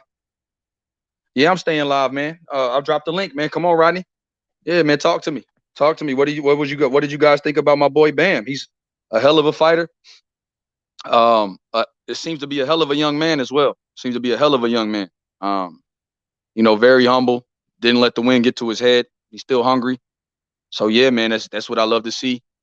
And it's a shame that Josh Franco wasn't on because I wanted to interview to get a chance at both brothers because it was amazing to have those brothers in the setting. But yeah, we'll get them soon. Tony Manzano, HLD, welcome on. I was so excited I was so excited you interviewed my favorite young fighter, man. Yeah, man. And I've been wanting to interview Bam since once I saw that fight with Carlos Quadras, man. I made a video saying this kid is a pound for pound talent, and even talking to him now, even more so, I believe he's a pound for pound talent. He's a lot more humble than some of these other young fighters, to be honest. He doesn't seem like a kid who talks a lot of trash, to be honest. No, he doesn't, and that's the thing. That's the thing, and also I noticed that Bam is he's just down to earth, just like us. He missed the fight going to the store, or he may have went to go get tacos. Like, man, I do this boxing for a living. I'm not trying to, as much as I love the sport, man. I'm not gonna watch every fight, man. I live this life. Like, shit, sometimes I need a break. Sometimes I need to decompress. Sometimes Him and Virgil are the same way. Virgil's like that too. Virgil's like super humble. Oh yeah, well yeah. too. Virgil has so many other interests outside of boxing, and you see, even though Virgil left the stable, he has nothing but great things to say about Virgil. You get what I mean? It's the respect is mutual. You see, he didn't talk bad about Virgil. He didn't say, "Oh man, Virgil left the stable," and this and that. He's willing. He was happy that Virgil did what's best for him, and I'm sure he wants Virgil to be back in the ring soon, and I'm sure he's checked on him. So that guy. He said how hard him and Virgil worked. They were the first ones there, last ones to leave. Those are the things that stood out to me about his work ethic. He doesn't brag on himself, so you have to get it out of him. But the fact that he said Virgil and I were the first ones in and the last ones out of the gym, that's why I think this guy's gonna be on the pound for pound list. And this is why I have so much faith in him, Y.B, that he's gonna be the one to probably unify those lower divisions. And the fact that he wants to fight a guy like Sor Rungvisai, HLD, is what had me cooking, because the rumor of him fighting on a co-main, Sor Rungvisai, the guy that knocked out the great Chocolatito, and your brother's fighting Estrada right here in San Antonio. It's, for me, the fact that these guys are taking these tough assignments, because we always use that these guys are young, but this guy doesn't think young. He wants to be the man.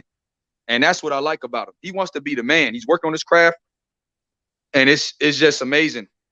Is Bam older than Josh, or Josh? No, Bam is 22. He was born in 2000, and Josh is 26. Okay, so that's why he said I got into boxing with my older brother. Oh, so Josh Franco is a little bit older. Yes, okay. Yes, 4 years, I believe, 3-4 years. Yep, absolutely. He was born in and for me. What's up, HLD? Talk to me. First and foremost, Y.B, what I'm cooking on right now, I'm proud of you, hermanito. Oh, man. Extremely proud of you. Period. First and foremost, my man. Hermanito Boricua, doing your thing. Yo, man, everybody hit the fucking like button. This young man is bringing it to the table for everybody. This was an exclusive. You don't see Bam everywhere. And my young man here, Y.B, cooking for everybody here, man. Hey, salute, man. And thanks to my main man, Smoking Joe Herron, man. Thanks to my main man, Smoking Joe Herron, man, San Antonio. Knows Bam and his people, and he knows how much I wanted that interview, and so Joseph Herron, thank you for that, boss. And good things come to those who grind. No fucking excuses. You find a way to make it happen, regardless of how it is in life. Good for you, Y.B. Yo, this young man, Bam, he's special. He's special because of where he comes from. It starts from home, guys. Who he is, it starts from home. And that dedication and that mindset, and I know we praise the humility, but that's how we're supposed to be in life. You know what I mean? It's not to say that you don't recognize your accomplishments, but you gotta fucking grind first. You gotta grind first. And then you can reap the fruits of your labor. This kid he's got his head on straight. He's got his head on straight, and all I can say is that he's got to stay where he's doing. Don't change a damn thing. Keep that mindset, and always brick by brick. You got places to go, but you got to keep on grinding brick by brick. Man, this kid is great. He's great for the sport, and hopefully. He becomes part of that the change of mindset that this last generation of fighters have had. You know what I mean? They stuck on that Mayweather mindset on focus on the impact that he did, but they all forgot that before Money May it was pretty boring, and he's always stayed grinding, but they're only focused on the money and the airplanes and all that bullshit. But yo, you have to grind, and that's what this young man is doing. So well, hopefully we haven't seen the best of him yet. I know that for a fact. Absolutely, man. And this guy giving me an hour of his time, man, I really appreciate it, man. He's a special guest, man, special guy. And I'm sure we'll be hearing from him even more. Expect to hear from him again when this Rungvisai fight, if this Rungvisai fight gets announced or whenever his next fight comes. And I'll definitely be going out I'm gonna definitely do my best to go out and get footage of him and training for his next fight. And man, this guy has a supporter in me, man. As far as just wanting him to do well and want all these fighters Chocolatito's to his do it. stablemate, he said. Who's his stablemate? Chocolatito, did he say that? No. Virgil, all those guys. Virgil, all those guys, and Robert Garcia. But all of those guys. The thing about the super flyweight division is all those guys fight on the zone. The Stratas, the Rungvisais, the Don. Even when you look at Ray. it, El Ray, all those guys. Even didn't Sonny Edwards fight? I know El Ray was looking to come back against Sonny Edwards. So I mean, his breakdown. I mean, he picked all these fights. He also another thing. He also said Canelo is the GOAT. Then he said Lomachenko beats everybody. So it's yeah, just to see some. He keeping it real, man. Yeah, just to see how really kept it, man. That's his opinion, and even though a lot of people are picking, he picked Shakur to beat Valdez, and said he might stop him. That stood out to me. There was things in there that really stood out to me. In his last fight, he had one pivot move. There was one pivot move that he did that I saw Lomachenko in it. There was one pivot move that he stepped to the guy's left, turn around, and I'm like, oh, that's Loma right there. And now you hear him how he looks up to Larry, like, yeah, we know where you got that from. Good for him that he's following fundamental footsteps of other greats, and putting it into use. Hey man, that's awesome. You saw that? I thought I saw a lot of Loma. I saw a lot of Loma in that uppercut when he pivoted right and jumped in and jumped out. Like you said, HOD, and did that counter. You can't teach that. Teach that. That's what I'm saying. It's hard. You have to be a lot of people want to do it. You got to practice it. You got to work at it. We just saw. Look, man, and I know we've been on the Berlanga, poo-poo train, but the fact is, here's this young man. Why is this young man showing skills at his age? It's because he's grinding. He cares about this shit. He wants to be the best, his best, whatever the fuck that is. But he wants to be his best. But that don't happen unless you get up at fucking 4 a.m., be at the gym by 5, and then you leave at fucking when they close the damn doors. That's the way it is. That's the way the greats make it happen. You don't become great without putting it all. It's a major sacrifice. It's never good enough. Your workout is never hard enough. You got to put it in, and that's what this young man apparently is showing. The thing is, that's their job. It's not like they go out and do another job, unless they do that, like the journeyman. I get that. I'll understand journeyman not putting all that work into it until like a couple months before a big fight or a fight that they know about. But it reflects on life. This is life, guys. This happens out there in the real world. You got the guys who don't do shit. They're at the same fucking job with the same fucking position, not grinding. They're just okay. I'm okay with my paycheck week to week, and they're not trying to do the best that they fucking can. You see, there's a difference, and his mindset would work in the real world because he ain't gonna stay in fucking level 1. No, I'm gonna fucking outgrind the next person next to me. I'm gonna keep on working harder. I'm gonna maximize my potential. Oh yeah.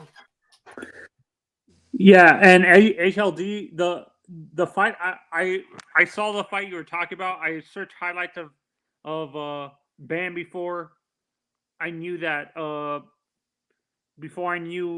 Bill was gonna do this interview and stuff.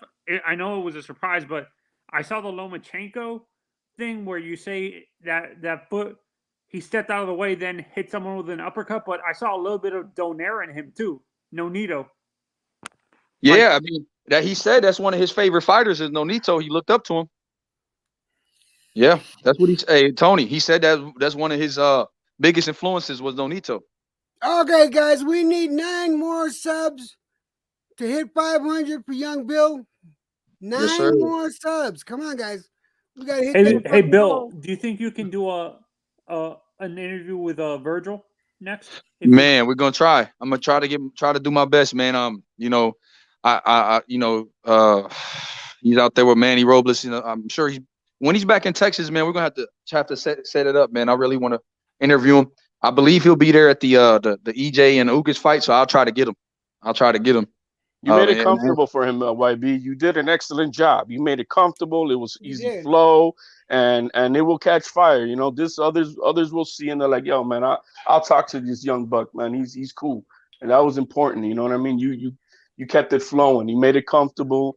You weren't, you know, it wasn't you know, anything. You just kept it flowing. You did a great job, man. Hey, one thing though, HLD, he's a proud Texan, man. Proud Texan. To everybody that don't know, he's a proud Texan, man. That's the HLD. If you got to ask me, that's the biggest thing I took from Bam today. You love him some Texas. Hey, man, you gotta have pride in your shit, bro. You gotta have pride in yourself, whatever it is, man. You know, I mean, that's important. You know, you gotta have pride and protect that pride. Hey, he said Texas runs boxing. Hey, man, I'm not gonna go against the grain, man. That's his heart. Hey, no, that's his heart. You know what I mean? It's no different than me saying whatever I want to say is what I believe in. So hey, that's what he believes in, and let that be then the pedestal that he's always trying to represent. That he knows that he has to fucking protect that pride. I'm cool with that. Hey, by the way, guys, I do believe Tito Trinidad went and already picked up Berlanga's Puerto Rican card. So, stop it, bro. No, that's not. No, man, I'm not doing that shit. I'm not gonna. You know, he just needs to work. He just needs to work. HLD, just so you know, HLD, and I think I was talking with Bill about this yesterday, and I was saying, listen, I went in there with high hopes, and now I know what to expect. I feel kind of bad that I judged him as bad as I did. I really do.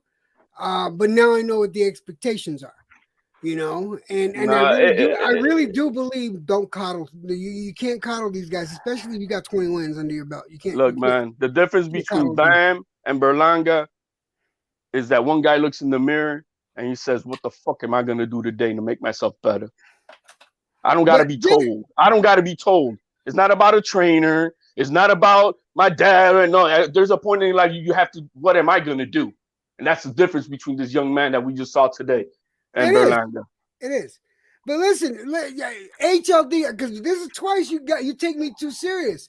I'm telling you, I'm Puerto Rican. I make these stupid jokes. They do it to me all the time. It's just a joke. I get it, but you gotta understand. You got the masses listening, bro, and perception becomes reality. And the thing is, you know what? I take my culture and my people, the good with the bad. Am I a fan of Berlanga? Never been. Probably never will. He doesn't roll the way I roll. It's not my style. But you know, pull the cardio, man. We got to take the good with the bad, man. It is what it is. Hey, I got Desires and I got Berlanga, right? So we got to. Hey, Lance, you got to ask the man about the taco trucks, Lance. You got to ask him about the taco truck. Hey, if you're not from Texas or California or the Arizonas and the places like that, you don't know nothing about the taco trucks. No, man. Oh, did I miss it, man? Did he have a favorite taco truck place that he goes to? Man, I didn't get to that, man. I gotta ask him next time. Hey, look, next time I go to San Antonio, I gotta go get Van's favorite taco truck. You're in New Mexico, Texas, Arizona. And even Colorado, you gotta ask about the tacos, man. Yo, Y.B, that could be a thing you could do too, man. And you know how that dude has that other guy from MMA. He be doing the food truck thing. You know, you can have the taco joints interviews, man, and yeah, you can make it happen like that, bro, and shoot the shit. Hey, it's popular, man. That's like I'm Puerto Rican. They talk to me about cuchifritos all the time. Let me tell you. You gotta ask Puerto Ricans about cuchifritos, empanadas, all that kind of shit, man. Because it's food. It's food of the culture. Food of the cultures of the different cultures. Actually, number one is a good icebreaker to begin with, and then you can just pour in from there. Well, the reason why I came up is because he didn't watch the fight. I said, man, what do you do? Because he didn't see. Look, he didn't see the fight last week. He didn't see the fight versus he didn't see the fight, the Berlanga fight, and the Blair Cos fight. I said, what was you doing, man? He said, most fighters don't, man. I know. So I was just teasing him, and he actually told me the truth. He said I was out getting tacos. You know, they don't say. Look, I just saw a thing with Allen Iverson, and he was talking about Kobe, right? And he was like, yo, and they were like, yo, are you like, nah, man, that dude, that he was different. And what you mean he's different? Yo, man, while I was out at the club or that motherfucker was in the gym. Nothing else mattered. Nothing else mattered. That's the dedication and fuel that these young fighters need to have if they want to maximize their full potential. You know what I mean? And not get caught up. You know what Yeah, else? You know what else? You know what else was in the interview that was interesting? He said him and Devin Haney are real champions in that, and that he feels a little disrespected. I commented on that in the chat, man. He feels a little disrespected. I'm glad he fucking said that, and I'm glad people got a chance to hear. How did he get his belt? Give me a little education on it, because I know I missed a little piece of this interview. YB. Oh, he fought for the belt. He fought for the WBC belt against Carlos Quadras, man, without ever having to, he never even went 12 rounds before. That was his first 12-round fight. Never fought for a regional title, and and he got that belt just for that reason. And Estrada is the WBC franchise champion, El Gallo.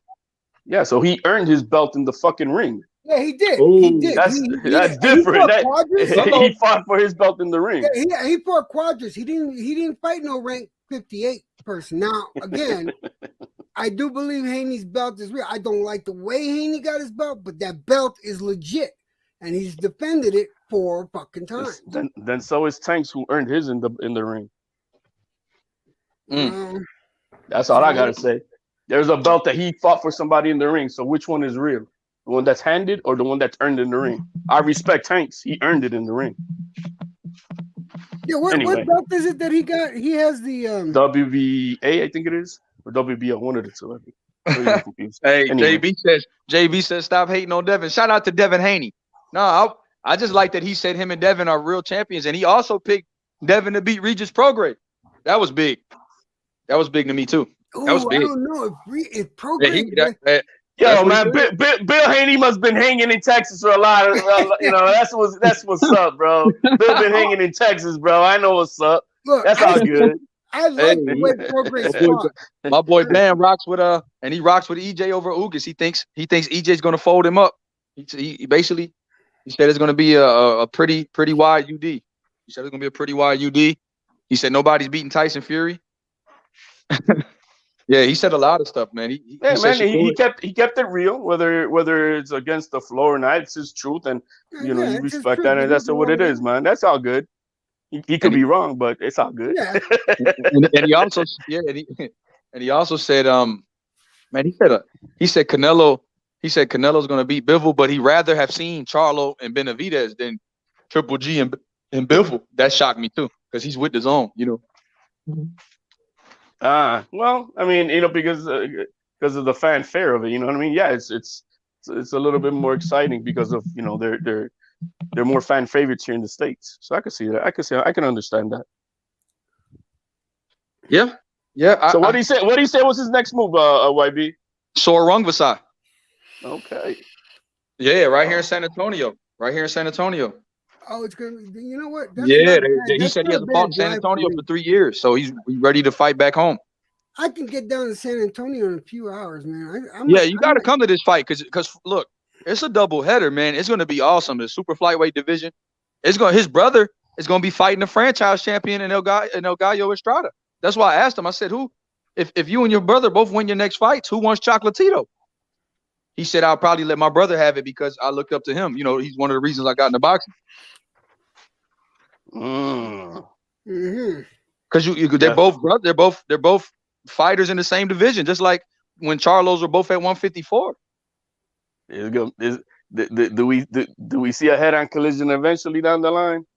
Nah, one is gonna, they'll never, of course they'll never fight each other, just like Charlos wouldn't because they're brothers. But one will probably, I could see Bam either going back down, or I could see Bam actually moving up because his power translates, and his, and if it's like, let's say, against El Gallo, I was looking at the odds. That's a 50-50 fight with him and Bam. I mean, with him and with Josh Franco and Quadras, and it's a hell of a fight with Rungvisai. Some people think that a lot of people I talk to don't think Bam is ready. Bam said, "Man, I'm gonna show everybody." He said this fight gonna go end in a stoppage. Yeah, he said I could stop Quadras. I mean, I could stop Rungvisai. Hey, gotta love the confidence, man. You gotta love the confidence, but it's backed up by the grind. That's a big pill, though. You know that, right? Yeah, I said, man, you got the guy that knocked out Chocolatito. Yeah, I know. Man, the only guy to knock out Chocolatito. Yeah, that's the only one to do it. And I'm sorry, that what was it? The fight good. that Chocolatito had before Martinez. What was the name? What was it? God damn! I hate when I can't fucking pull up a name. Oh, you talking about? He fought El Gallo, Estrada, Chocolatito. Yeah, Estrada. That's what I'm talking about. That's who Franco's going to fight. His big brother. Bam's big brother's going to fight him. Yeah, but you know, I do feel that Chocolatito won that fight. I do too. I do too. I think Chocolatito beat El Gallo, and I feel like, you know, if they'd have gave it to him, but you know, the trilogy is a big thing. It was a close fight, but I feel like it was a close fight, and I just love this kid's energy, man. He's a good, he's very positive kid. You know, you could tell he's getting used to being a star. You could tell he's still so humble. He still got a little shyness to him, where you could tell he's only 22. He's not all enamored by his accomplishments. You know what I mean? He's not, and that's important. You got to stay hungry. You gotta, okay, I did it. I made my, but if you think you already made it, then what are you what else you got to look forward to? So now he's got to keep on with that hunger. Stay hungry. You know what I mean?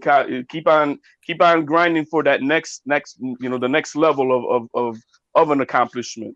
You know, so I mean, he'll be all right, man, because you can see that he's just a good kid. You know what I mean? He's a good kid, and it makes it easy to be a fan. At least for me, it is. You know what I mean? It makes it really easy to become a fan. I like the kid, man. He just seems to be on the right track. You know, like, man, Rungvisai is a tough step.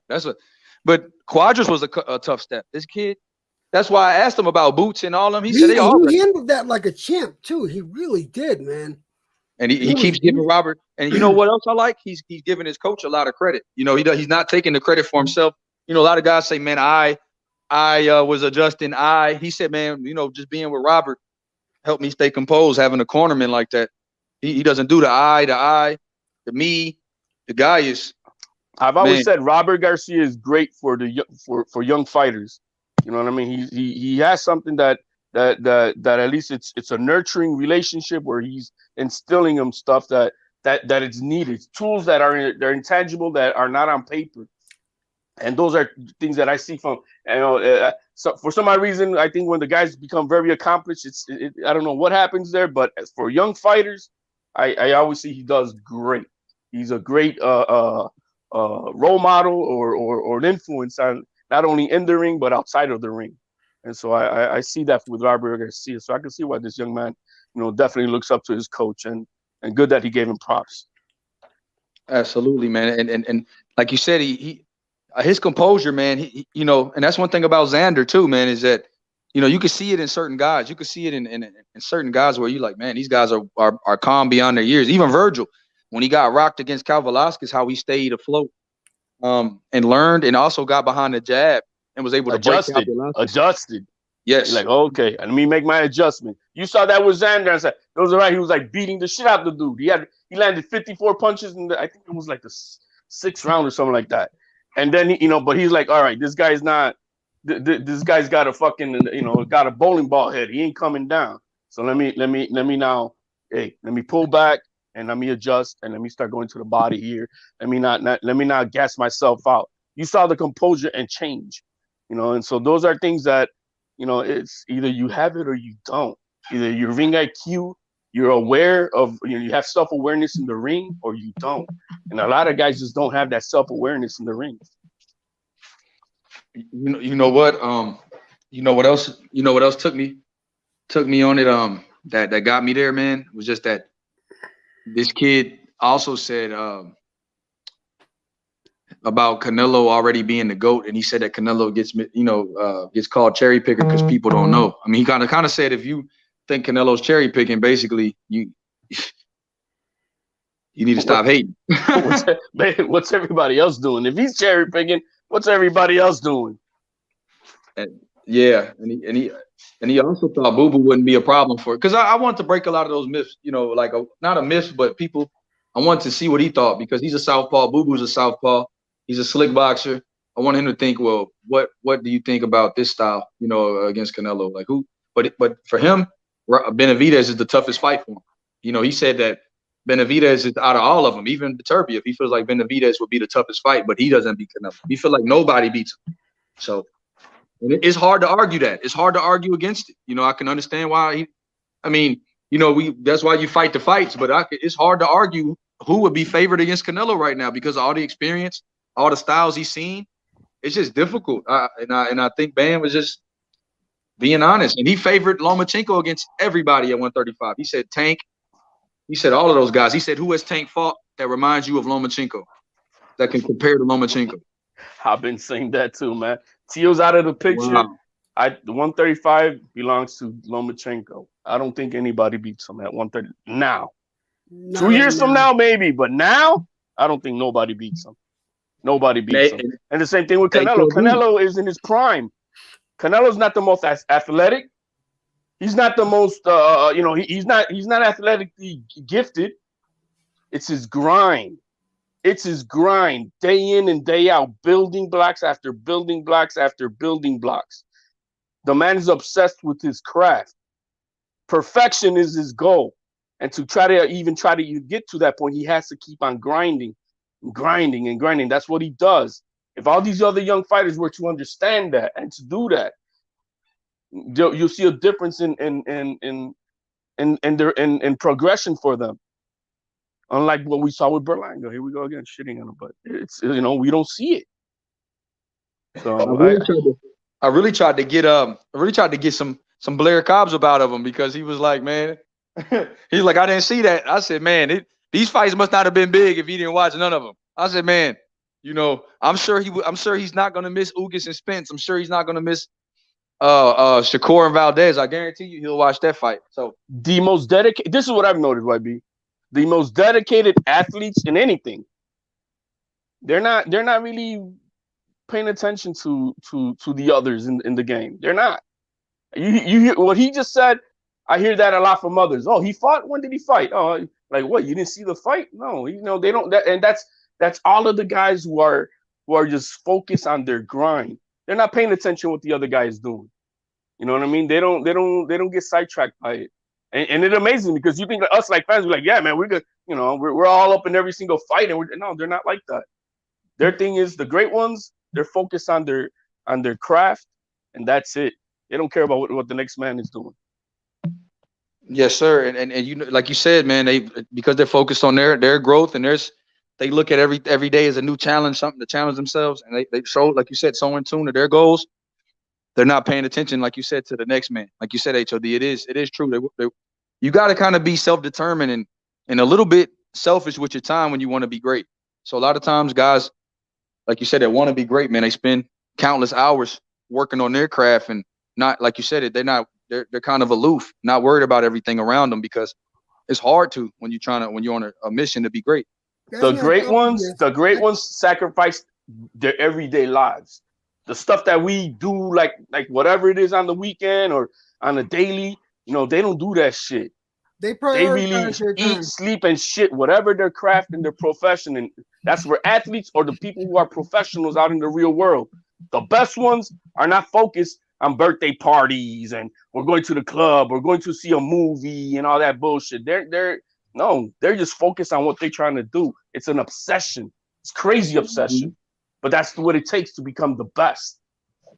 And so, and I was, and the thing is, so when he said Virgil, it worked so hard, I was like, man, I couldn't help but think about that rap though, that overexertion. And I was like, man, you know, he kind of, you know, he doesn't. And he said how hard Virgil works. He gave your boy the biggest compliment. How is he doing? Any word on how he's doing? Is he? Oh yeah, he was out the hospital a day afterwards. A day after he went in, he was out the hospital. But no, Hopkins said he's doing okay on the zone part. And I'm sure Bam has talked to him. But you know, Bam said he'll be a champion at 154 as well. Bam said he could win the championship whatever he fights at because he's that special. He works that hard. And he fights. I mean, he's that dedicated. And they're around the same age. So it sounds like it's a made decision. 154. We're not seeing Virgil Ortiz at 147 again. So B-Hop said it, but you never could rule it out. But I'll tell you what, I think for the Virgil's last 3 fights, he's missed weight the first attempt every fight, or the last 2 fights. I think he's missed weight on the first attempt. I hope they do, man. You know what I mean? He's still young. I'm gonna be honest. It's gonna be sad to see him leave that division, but if his health is involved and him moving up is better, then that's what I want for him. But it is sad to see him leave the division. How many fighters have we seen suffer the consequences of in the past year of weight cutting? We saw Burchell, we saw Tio, we saw Josh Taylor. We saw the hospitalization. Tio was in the hospital. This kid was in the hospital. You know what I mean? It's serious. It affected Galahad adversely too. So yeah, that weight cut, man. Man. Yeah, that weight cut is severe, man. And he said Tio's gonna be.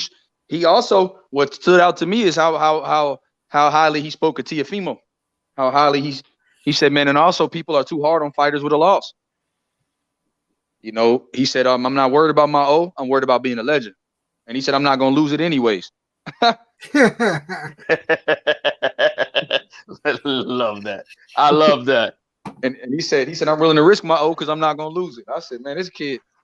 Yeah, the kid, man, he said everything you want to hear in the guy that expects to be on the pound for pound list. And a win over Rung Vasai, he's on that way. If he could beat Rung Vasai, he's on that way to being a pound for pound talent. Being a pound for pound, he already is a pound for pound talent, but actually living up to that expectation. And only his 16th fight, that would be crazy, man. That would be crazy. Him and your boy Theo and people and Shakur. Shakur could be Valdez in his 17th, 18th fight. That's a big deal. Q, what's up, Q? Y.B.B. San Antonio, bro. Your boy Bam live up the street. EJ, HLD, what's poppin', man? Yeah, man. What's good? What's good? Boy, that shit historic in this bitch. Hey, my nigga Y.B got my nigga Bam out. That shit. Hey, that was a good interview, man. That shit a classic. My nigga Rookie of the Year. Straight up, right, young guy, bro. Wasn't that awesome that this man brought this man on the panel? Shout out to the great Bam, man. Shout out to him. Shout out boy Joe, man. Shout out to Joe. Yeah, man. Shout out to Bam. I like them questions. I like that shit about the franchise champion and him and Devin. Yeah, hey, Q. He said he ain't fucking with that franchise stuff. Man, he said he can end up at 130, man. That shit, that's big. That's big. I think 126 and 130. Those weight divisions gonna be on the come up. If he in his career up there as a champion, that'll be great too. Yeah, man. Coming up from 115 to 130, and he fought as low as 108. That's big boy stuff right there. Yeah. Because he took that. He said, and you know what's crazy? The biggest thing that stood out to me is that he didn't spar for Quadras, man. You know how we be like late replacements are tough for you, and late replacements, man. That's a trap fight. That's a dangerous fight. The guy, Bam, said, man, I found out Monday before the fight on fight week, so the sparring was already over. I said, dang. So imagine if he would have had a camp preparing for that dude, man. He might have stopped him. Yeah, he probably would have stopped him. I think that's. Well, who knows, man? Sometimes when you overthink things, you know what I mean. Sometimes when you overthink things, you complicate shit. And he just went in with what he knows, the basics of what he knows that he's already been instilled in. You know what I mean? So that's what he did. No overthink. Sometimes you overthink too much. You know what I mean? You study too hard for a test. And you know what I mean? And you fuck up your mind with all that shit when you already know the shit. You know what I mean? You go back to your fundamentals. That's what he did. He used all of his fundamentals. Yeah, Bam too, man. He just he one of them guys that got that, it's that raw talent mixed with, the confidence and the fact that he work hard on top of that. I think all of that involved is what make him who he is. And I think he's still finding things about him that he can work on and things that he like he was saying, them angles, how he just seen Lomachenko when he just like, man, let me try that. And he just like a natural at it, stuff like that. He humble, man. I like that. Like I was telling everybody, he'll let his brother take that Chocolatito fight before he would. He really want the Estrada smoke. Hey, I think that was That was Hey, good too. you know why he want the Estrada smoke? Because of the franchise belt. They trying to Yeah, say because he feel like people saying he's not a real champion, so he want to beat the franchise champion. man. He the real champion, bro. He got the world title belt. And tell that franchises in every weight division, when they doing it like I guess like how the WBA got the super man. It is what it is. That's just like it's a good accomplishment. It's cool, but the WBO's real got it too. You know champions. that, right? I mean, but they don't. That's really like um when you move up, but you gotta reach, do certain criteria, to kind of get what people Josh would say Taylor is now special treatment. WBO. On his weigh-ins, they honored him as the WBO super champion. Who? Munguia? Josh Taylor. Before his last fight with Catterall, after the weigh-ins, WBO elevated him to WBO super champion. I mean, I guess we could see how it worked if he really wants the Terrence Crawford fight, but I mean, to me, it's not. It's nothing. I mean, it's not really nothing to me. I think it's pretty much kind of recognized. Just a WBO champion is WBO champion. And then that's like one of the last sanctioning bodies to be recognized. So they should be the last ones thinking they gonna incorporate some shit like that. I'm gonna be honest.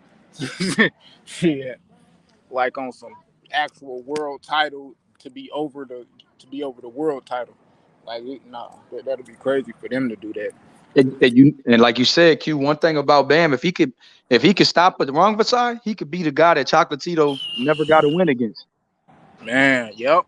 Beat him 2 times, beat Chocolatito 2 times. Exactly, and that right there, that adds even more allure to the Estrada or the Chocolatito fight. But my boy Punch said Chocolatito and Ioka in the chat. He said that might be rumored. But man, it's a lot of rumors going on. But I damn sure think if Eddie Hearn can get this see Bam, because he knows Eddie Hearn them see that star power in Bam, man. They see this kid is young. He's a Southpaw, man. They see the Texas fan base. They know San Antonio, man. They come in and show out. Because you see the zone does a lot of cards here. They have Gilberto, they had your boy Zerto here, Q. They got Ryan coming back here April 9th. So they're doing a lot of cards in San Antonio. Yep. Even Canelo, I think Canelo fought not long ago in San Antonio. Yeah, wasn't it? There was the Callum Smith. He fought in San Antonio. Mm-hmm. Yeah, I mean, even Tank fought here in San Antonio, I believe, against Leo Santa Cruz. Yeah, I was there. Yeah, he fought. Didn't he fight him? And then you see Charlo Castaño was there. Mm-hmm. So San Antonio is a boxing hub, man. So it's a good place to have a guy like Bam who's really talented, and these young guys, these lighter weight classes, these guys are starting to get more publicity, man. He said he wants to bring it back. He said he wants to put the lighter divisions on the map as far as exciting. Yeah, the newcomers. I think he actually can even be a big name, in just the sport, boxing, to help move it. I think a lot of these guys, I think they got it, the marketability and all of that, a whole list of them. And Bam actually can be the leader of the new school, especially for the lighter division. Man, Q was the lab, bro. The lost art of boxing, man. He could bring that. Saying shout out to the lab. Shout out to my boy Method and Q, man. They always support me too. They're doing their thing. They're about to start breaking down. So hopefully we can get, your breakdown on Bam. And when that fight gets announced, we can get your breakdown on Bam and Rungvisai on your channel, man. And get this shit going. Yeah, get this shit going, Q. Because I really, and I got to give you credit. You picked Bam to beat, shit, Quadras when it was announced. You picked him to beat him. So give you your credit, man. You were the first person that was like, man, this dude will be tearing stuff up in San Antonio.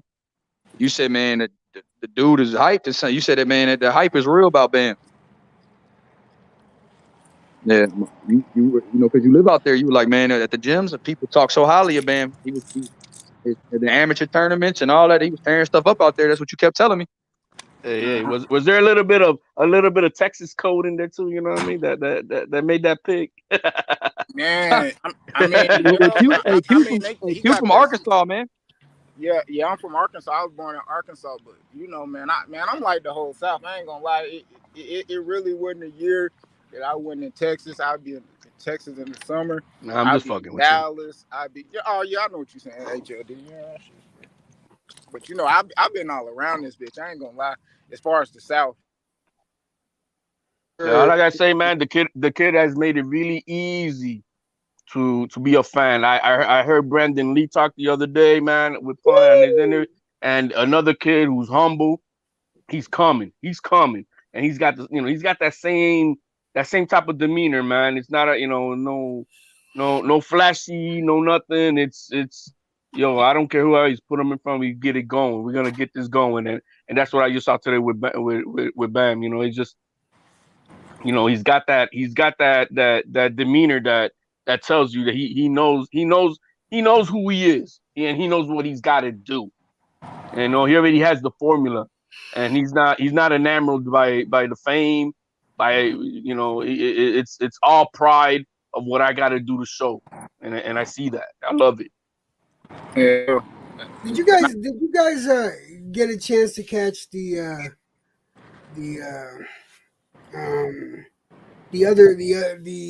undercards on the Berlanga card fights? Did you guys get to see the undercards at all?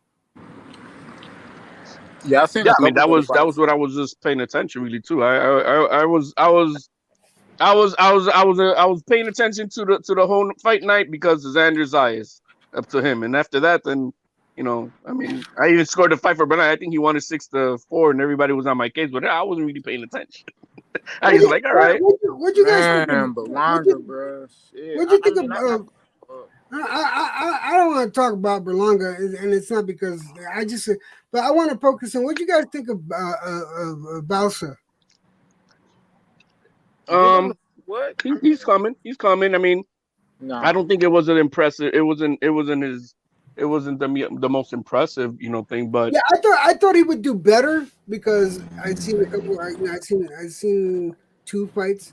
But he won. You know what I mean? He won his fight. He did win. I had him winning. Right. No doubt, I had him winning. It was very close. Don't get me wrong. It was close, but I definitely had him winning. My thing is, I think he has the capability of learning, but I don't know how fast he can learn because the differences in the fight that I seen this weekend compared to his last fight, there wasn't much difference, and I'm kind of hoping I don't get trapped into that like that white chocolate because I fell for the white chocolate fucking hype at first. And then once I started watching, I saw 5 of his fucking fights. He hasn't changed. So I cut I cut Y.B.B right off because I don't like that shit. He doesn't learn. Hey, well, I'm gonna tell you this: you might as well take him. You might as well get him the fuck off your list. They building him up to get smashed. He wasn't even supposed to be Michael Williams Jr., bro. Like it was the fact Michael Williams Jr. wasn't what people thought he was. I'm gonna be honest, he wasn't even supposed to beat that guy, So him winning the fight and getting this fight, that's just the reward of winning the last fight. So he got it, and he didn't really even look that good. He won. You can see him getting put in a ring to get smashed by somebody, bro. Like I'm gonna be honest, he not really that. He cool, but he can't. He not really a good boxer. On the back foot, he couldn't fight. He couldn't fight on the inside with him. With the but guy, the thing is, I think he has good hand speed. I think he has good hand speed. Yeah, but I mean his hand speed pretty good. I think shit. He probably more. I don't know, bro. He's a middle of the road type of guy, man. He's that's what it is. You could kind of see that. I'll say this: the only thing that guy Luis had, that his opponent, was the right hand, and that's what made the fight look like that. Like he was durable, and he wasn't he wasn't gonna be able to bag him up. But like in the first couple rounds, you would see Luis land that right hand. And he didn't like that shit, and that's why he was like kind of doing the outpointing, and he could only hold him off for so long till he started getting gassed out, and he really couldn't show you nothing after that. So, he all right. I don't think nothing much of him. I'll be honest. I wasn't pleased with his jab myself. I wasn't pleased with his jab because Luis was able to get to him and he couldn't counter, and that bothered me. That bothered me. But I gotta say this, and I'm gonna say this with conviction. He really does have good hand speed. If he would fucking get that jab out there quicker and throw those combinations and be a little more fucking confident in them, I think he could do much better. But the last two fights, he hasn't really shown me anything, and I'm wondering, is this a prospect that I need to? And like you were saying, cut him off. But I'm just thinking to myself, is this a prospect that I need to cut at the wayside? I hate doing that. But why cut him off? I mean, he is what he is. He's winning. He's doing his thing. Just the expectations. Like I said, not every fighter is built for legacy. Not every fighter is built to be great. You know what I mean? It's hey, you give me effort. You give me effort. You don't fuck around. You show me that you come to fight. Yo, man, that's all you can. At that point, you can only expect out of Not like I said, not every fighter. Look, we saw that undercard. We saw several young prospects who you can say, yo, this kid has got something above the others. You know what I mean? Shoo. There was that other kid. I forgot his name. Damn, Shoo. Oh my God. Right. Man. And so not chills, man. Right. And I'm saying not everybody's built for that top notch. Okay, you're gonna be really, on top of the food chain, type of a competition, and not everybody's built that way. So I just take it. HLD, when I say cut at the wayside, is like I'm not gonna get that invested because I got invested in Y.B.B. I really did. All right. And then I did, I said, okay, the guy, he's got a good record. And then I looked at the record and then I watched, I saw highlights. The highlights don't tell you shit, right? That's highlights. Then when you watch the fights, and man, it pissed me off that Bowser Scalebender. We were talking about Bowser. Yeah, I'm talking about Bowser, but I was using Y.B.B. as an example. But with Bowser, all right, what I like is that he does have good hand speed. My problem is as long as he's capable of learning at a decent pace, I don't want, because they're not hyping him up. He's not like this hype job. I'm trying to find this for myself because I like finding particular boxers and I like following them depending on if they learn and if they improve each fight. That's what I look for. Boxing is like life, bro. You got guys who are great at math but suck at history. Yeah. You guys got guys who are great at science but suck at English comprehension. And then you got the one guys who are just the top dogs who are just acing everything and all the subjects. You see, so not, like I said, not everybody is built the same way. But as long as they're putting effort, as long as you can see that when they come to do their job and not lay a flat egg, I'm good with that. Yeah. I like I said, I like following. I like trying to follow certain. Just to see on the eye test, oh, this guy looked pretty good, and I'm going to follow him and stuff like that. Like there was a couple from the, what was it, I want to say it was, hold on, no, I don't like asking, I don't like not knowing, so I love taking notes.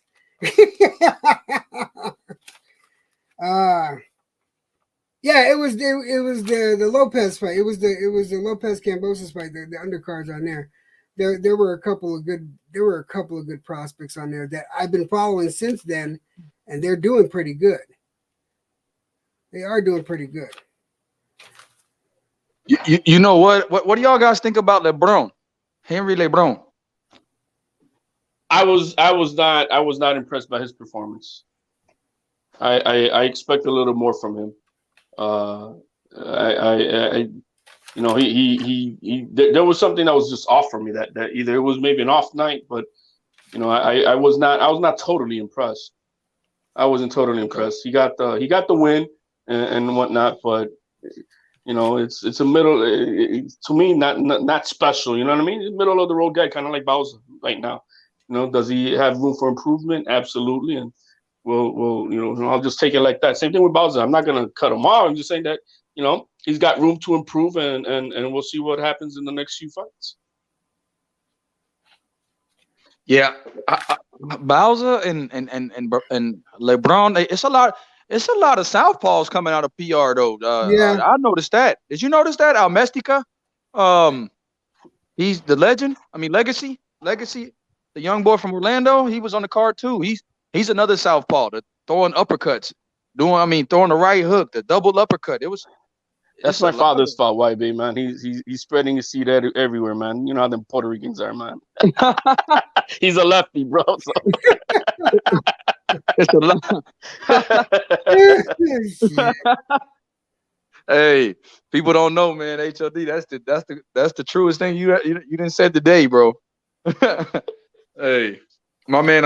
What's up, Lance Meyer, man? Talk to me, CCD. Talk to me, Piro. Shout out to you, bro. What's up, fellas? What's going on? Mexican American, future pound for pound legend, man. Bam Rodriguez. What's up, brother? young Billy? Good man, shit, that brother. was an Good excellent shit. interview. Man, look, I know your favorite part was about the tacos, Lance. I know you loved the. I know Hey, you. I love you the Minnesota whole- guy. Love Texas, man. I know you wanted to hear more about Texas. I should have asked you more about our state, man. I feel like you would have loved it even more, Lance. You got a lot to say about Texas, so I know it's something that you really like. Hey, I love the whole thing, man. I love that whole interview. I thought you did an excellent job. I thought Bam responded really well. I thought the whole thing was really good, man. It was good. Thanks, man. My first time interviewing, man. A guy like Bam, and doing it on my show, man. So, man, I ain't gonna lie, I was a little nervous, man. A little taken aback, Oh, it was You did good, brother. It was dope, man. That was sweet. It was good to listen to. Thanks, Lance, bro. What do you think about Bam, though? What do you think about his future, man? What do you think about the Rungvisai fight for him, Lance? I think the Rungvisai fight would and you be thought an the Quadras fight was close, so tell me your opinion on how do you think he would do with Rungvisai? Oh man, that would definitely be a war. That would be a fight that I would definitely be excited for that fight. Rungvisai, I think, would bring it to him, but I think that Bam might edge that fight out. I think that Rungvisai is definitely a top level guy. I just think that Bam might edge that one out. I don't know why Rungvisai's got Chocolatito's card, but that's one of my favorite fighters in that division, right? And I think that Estrada would be a good fight for both those guys, right? But I also think that I need to rewatch that Quadras fight because I don't know. I thought that was a close fight. I mean, it was a great fight, but it was close, man. It was an excellent fight though. But I think I'm gonna rewatch it this week, especially with that interview that he just did, because I don't know. I don't really know a lot of these fighters personally, So when I get to see little interviews and things like this, I think it helps me understand them a little bit more, It was a close fight in the sense because it was a competitive fight. You know what I mean? It was a war. But Quadras didn't come to lay down. You know what I mean? He gave it his best, and he just ended up meeting a younger, hungrier, special line coming away at him. You know what I mean? But yeah, it was a close fight in that sense. Right. But it's nothing about the winner, the right man won. The right man won that night. That I can say. But was it competitive? Absolutely. Was it a close fight in that sense? Absolutely, because Quadras didn't come down to just here, take my shit. You know what I mean? He came in as a replacement, right? A last-minute replacement, and he was moving up in weight, right? And he was facing an opponent that was very, very, seasoned. And I think that it was a close fight. I think that it was a tough fight, and I think I'm gonna rewatch it. I like I said, I gain a new respect for these fighters when I can understand them a little bit more. So when I see them, on these panels and things like that, talking to regular people like us, I think it makes it easier to be a fan, right? It makes it a lot easier to be a fan because now you can relate more to personalities, how they go about doing things, and if they relate to the way you are, even easier to become a fan. You can respect their grind. There's a lot of fighters I can respect that. Hey, man, this and that and that and this. But then when they become when you hear who they are and how they do about things, then you become you can relate and you're like, oh shit, all right, I like this kid. That's me. You know what I mean? I'm a fan of this kid, and that's that. I respect him very much for what he did that day when he beat Quadras. But now you become like really a fan. I'm like, okay, yeah, I'm pushing for this kid. I'm rooting for him. 100%, 100%. It was good. It was good to learn a little bit more about Bam today and just hear what he had to say. Hey, Beans. Yo, talk to me, P. I only caught part of the interview because I had something to do, but I was working a little bit. But did he say if his brother's gonna fight Estrada?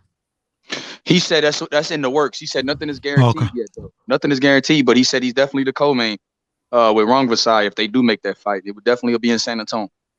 Oh, okay. I was gonna ask too. I know his brother's the WBA world. Did they mandate that fight already, or are they just in negotiations? Like it's not mandated. It's just in negotiations. It's not mandated.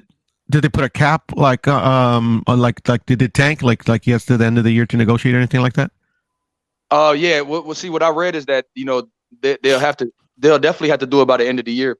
But El Gallo can go right in with El Gallo could go right in with Chocolatito again if that's what he chose. But I heard that Eddie was trying to give him give Franco that opportunity. And also I heard El Gallo wanted the fight since Chocolatito got one in before he coming off of COVID. Okay. I heard he wanted to fight for sure. Instead of just going straight into not saying that Josh Franco and not trying to diss him and his bro, and with any way. But he feels like fighting a guy like Chocolatito, he needs to shake the rust off, considering by the time, he would be on a year layoff going in there with a guy like Chocolatito. Yeah, no, it'd be a good fight, and I believe his brother's name is Josh. He earned it, Yeah, Joshua Franco. Yep. Yeah, he's supposed to be on today. So yeah, he couldn't make it last minute. So I would have been looking to hear what he had to say about Estrada, but Bam was like, man, I asked Bam, I said, out of y'all two, if you guys both win against Rungvisai and Estrada, who wants Chocolatito first? He said, man, I'm gonna give it to my big bro. So that shit. Yeah, he said I'm gonna give it to my big bro. I said, damn, that's a. He said I got into boxing because of my big bro. He said watching my big bro, Josh, start boxing. That's what kind of got me into it. So yeah, he has a lot of love and respect for his big bro. For sure. Yeah. So I think, but that Estrada fight, Estrada's looking at Franco, because your boy is a champion too, and wanting to unify the belts, but also take a fight before he fights a Chocolatito again. Yeah, most definitely. And he told me that your boy Ray Martinez can come back. He told me that T.O. can come back. He also told me about the losses, P. He said, man, that shit, he said the loss doesn't make nothing. He said he has he's not afraid to risk it because he's not going to lose it anyway. Yeah, the young boy was, Yeah, for sure. I mean, there's a difference between having a loss. There's a difference between having a loss and how you lose. You know what I mean? Which is impactful. You go out in a full out war like Quadras had with Bam, right? That loss don't mean shit. He had a full out war, and that's that. But if you pull out a loss like Colbert he did, right, for an example, or total loss like we saw with Blair, you know what I mean? Those type of losses are they're very telling because it's how you lost. You know what I mean? It's a total ass whooping, and that speaks then a lot to, okay, where are you really at in this game? Because you could lose, and there's a lot of fighters who lose, but they lose toe to toe.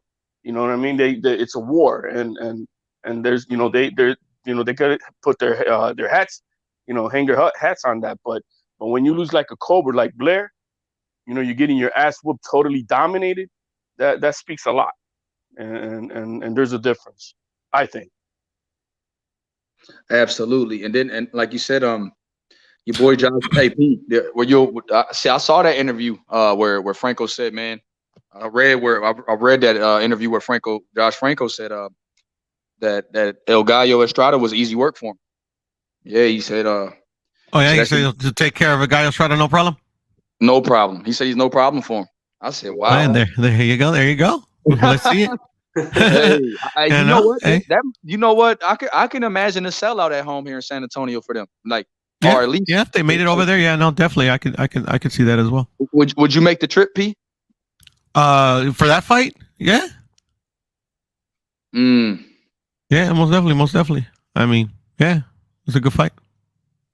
It would be good for these fighters to start doing more regional fan friendly fights. You know what I mean? Get the support of their fan base. You know what I mean? You know, Yeah, yeah, this most Vegas definitely. thing is old, man. You know, who the fuck is going to Vegas? You know, for it's just not the way it's gonna work. You know, they fight in their home base and they bring their support of their fans. You know, and that's what they need to do. You establish your fan base. You show the love to your fans. You know what I mean? Because if you're gonna be fighting in Vegas, you know how many people are actually gonna be fucking then booking a whole flight and fucking hotel, and the next thing you know, you're spending 10 G's to go to Vegas. That's just not realistic. That's just not realistic.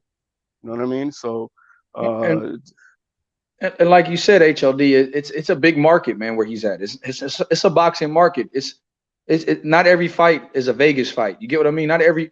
I don't like boxing to have.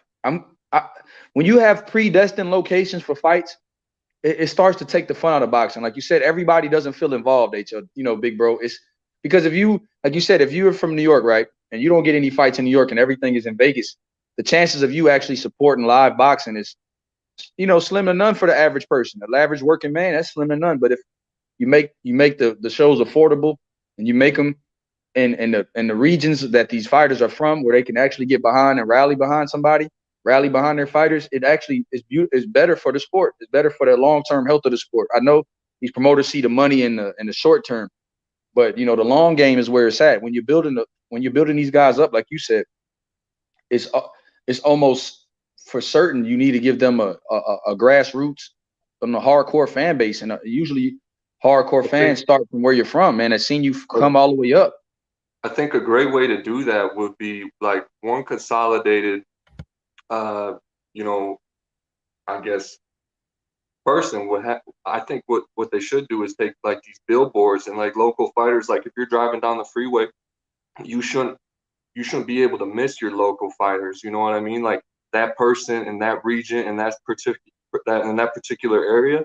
If you have one consolidated person that would handle all this, you know what I mean? That could take their fighter like a big promoter, somebody that could afford to do that and that could make that happen on in the whole United States, that could take wherever their fighter's from and put them up so you can't miss them as you're driving down the freeway. You know who your local fighter is because you see them on these big billboards, and if they did that all over for boxing as a whole, I mean, it won't, I don't know how much it would cost, but it would be worth it.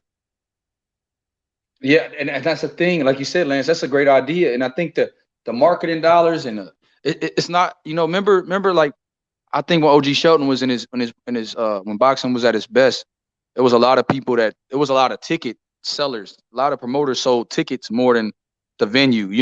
Like now it's just Ticketmaster, now it's get it here, now it's get it there. Not saying that these sites weren't, that Ticketmaster wasn't a major player or, ticket brokers weren't a major player, but now it's just, okay, we have the site fee, but we'll have you in front of an audience of 2,000 people in a place like just in a casino somewhere that nobody knows where the hell it's at. You see fights in Dakota, and not trying to diss Dakota, but just anywhere that's willing to provide a nice site fee, and it could be 1,500 miles from where these guys are from, where they actually have a fan base. I just think that hurts the development of these guys, man, these young guys. Yeah, we saw that when Bam fought over there in Cali, and they fought in that baseball stadium.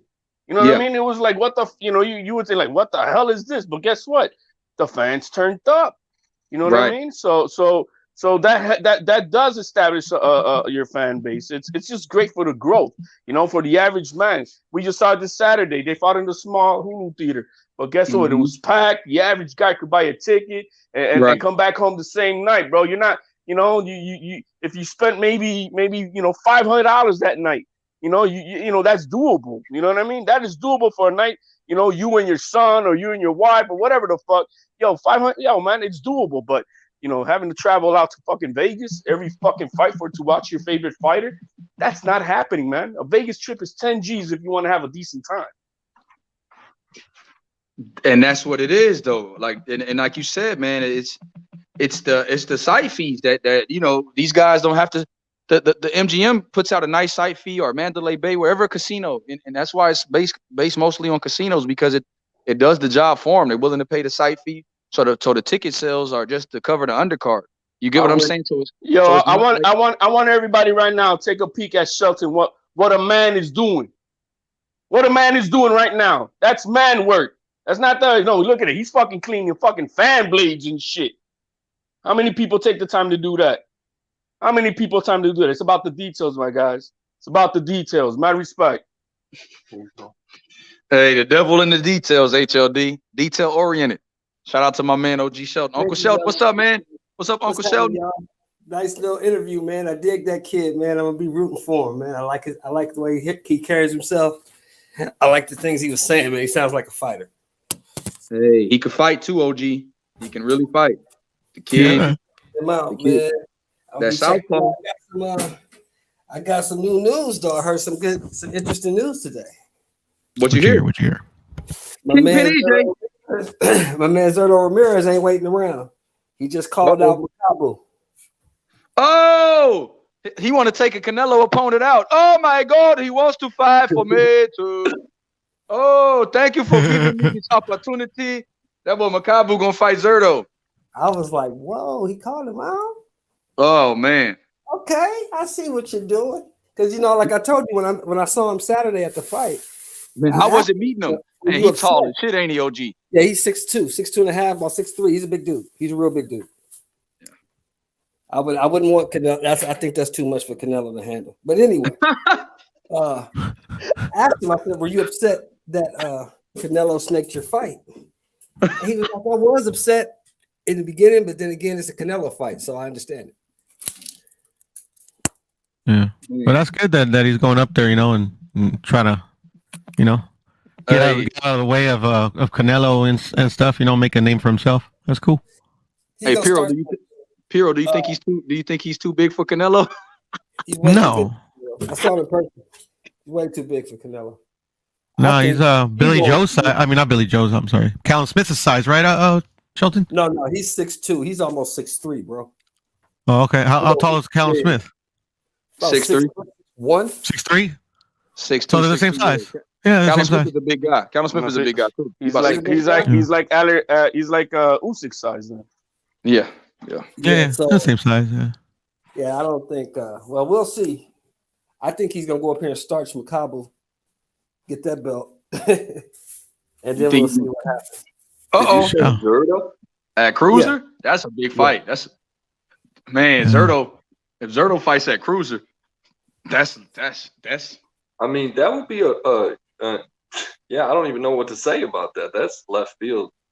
To be a 2-division champ, OG Shelton, that would be a nice move. I mean, thinking about it, when I heard about it, the first thing that popped into my mind was it's smart. Okay, you want to fight Canelo, he don't want to fight you, so take something that he wants. Right, and that's what these guys need to do. If I'm Charlo, I fight Benavidez. Exactly. Take somebody off the table. Take somebody off the table, and you make yourself a bigger player in the game. It's chess, not checkers. It's chess. That's why it pisses me off the way they moved Haney. He needed to fight Lomachenko last year. Take him off the fucking board.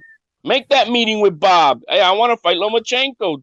He wouldn't have this problem that he has right now. The only person that they would have to be talking to is Haney. But he didn't do that. Look. Did you hear what Maul said, HLD? What he said over the weekend? And it will show you the mentality of these guys. Which part? Because I'm still stuck. I want to fight Canelo or nothing. Okay, then that's how they think, and that's how Haney was thinking. Either it's who had the belts? T.O. It's T.O. or nothing. And you could have just fought Lomachenko. Fuck T.O. Fight Lomachenko. He would have been. There would been no other talks. No other talks would have been available. It would have been him. That's it. Exactly. That's it. You know what I mean? And so that it's frustrating to see that because they're not. That's not moving like a boss. They don't. That's all I'm saying. They don't think. He has to win though. That's the thing too. Hey, HLD, what you say? That's not moving like a boss. That ain't moving like a boss, bro. That is not moving like a boss. Why bro. is it not moving like a boss, man? Explain that. Come on, man. The moment he didn't move like a boss since at least 2019, when he decided to stay in the WBC tournament, knowing he's just fighting from interim belt, which will never give you anything towards Lomachenko, no mandatories, no nothing. He saw his contemporary, said, "Fuck this tournament." Tio left to the IBF because he wanted to fight Lomachenko. He didn't want to get no free belt. He wanted to fight Lomachenko, and the only way he was going to fight him is if he got another belt. That's what he did. You got to move like a boss. Chess, not checkers. The thing is, these guys are too emotional. They get caught up in emotions and they don't think logically. Logically, right? If you're logical, I'm chasing. It's their team too. It's their team. You know what I mean? It's it's the team, guy, right? You know, I'm chasing this guy. These are his options. Is there a way I can get to one of these options and get it out of the way? Okay, I'll fight this guy, knock him off. Then I'll fight this guy, knock him off. Now there's nobody left to fight. You got to fight me. That's how they did it back in the day. Didn't we go for like 3 months? Yo, Haney, then look, man, just go and petition WBC so you can fight Teofimo. You know, petition to fight this franchise to be the mandatory. So Teofimo lost. It's Kambosos. Why didn't Devin Haney petition the WBC to become Kambosos mandatory? Because then it means a lot less money if you become a mandated mandatory. See, there's a lot of business behind this shit, guys. A lot of business behind it. And people keep trying to push that these guys are thinking about legacy. These guys don't give a fuck about legacy. They care about money. Like I said, not everybody's built for legacy. And the thing is, they know how to fucking, smear the windshield so you don't see clearly through it. But if you know the game, you understand that there's a lot of bullshit that happens behind the scenes, and you know who's fucking capping or not.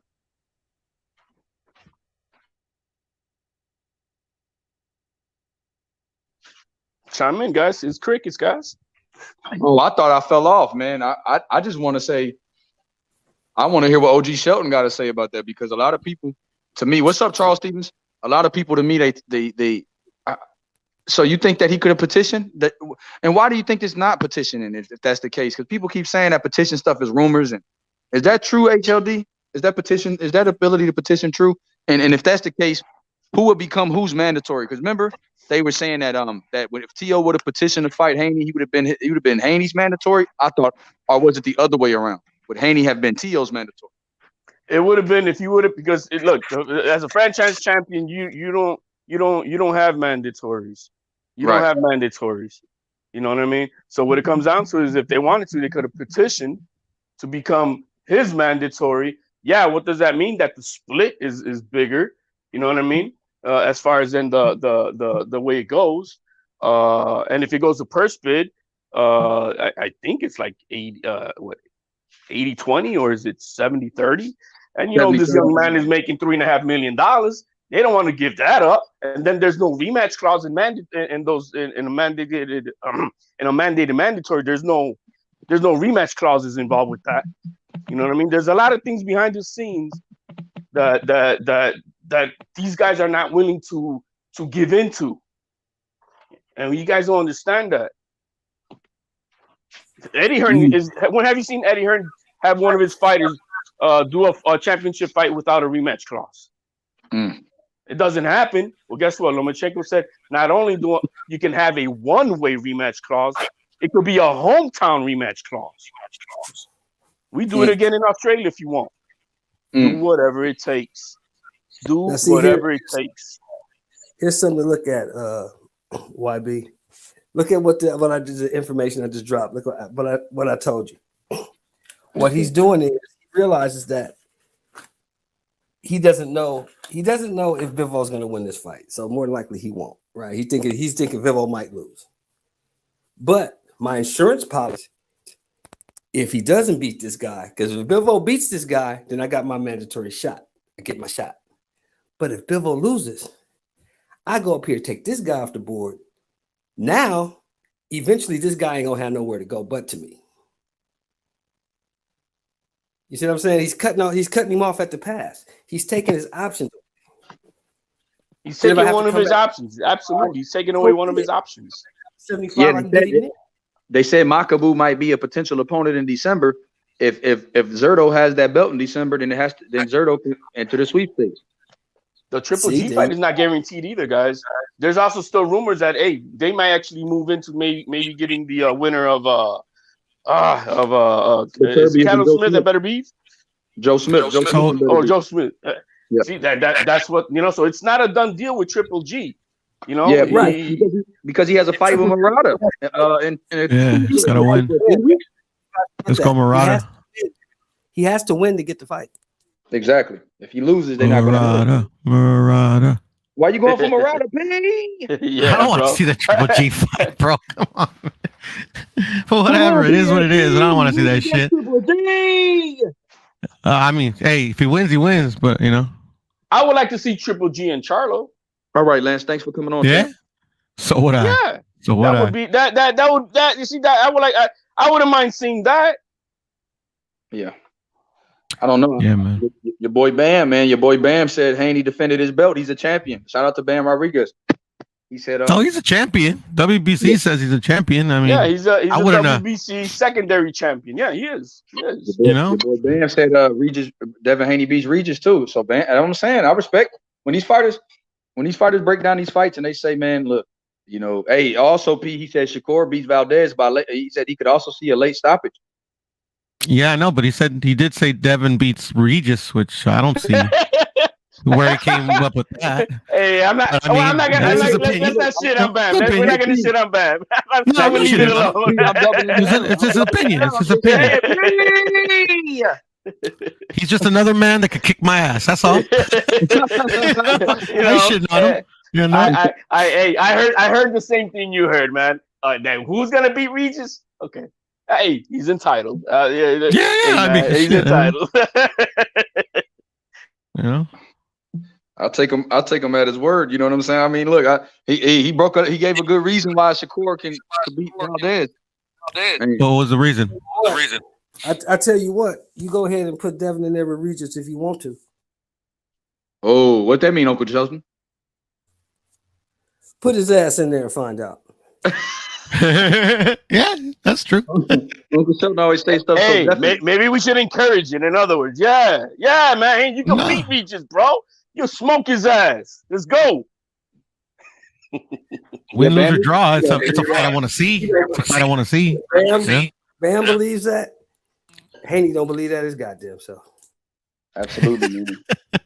Hey, maybe if he had the same belief Bam has in him, he might be he might have got that fight, that Kambosos fight. No, I saw Regis this past week, and like I said, man, there's intangibles that are not on paper, and that's that ring IQ, man. You know what I mean? It's just either you got it or you don't, and you saw that from Regis this past weekend. Say it clean, HLD. Regis is a fucking dog.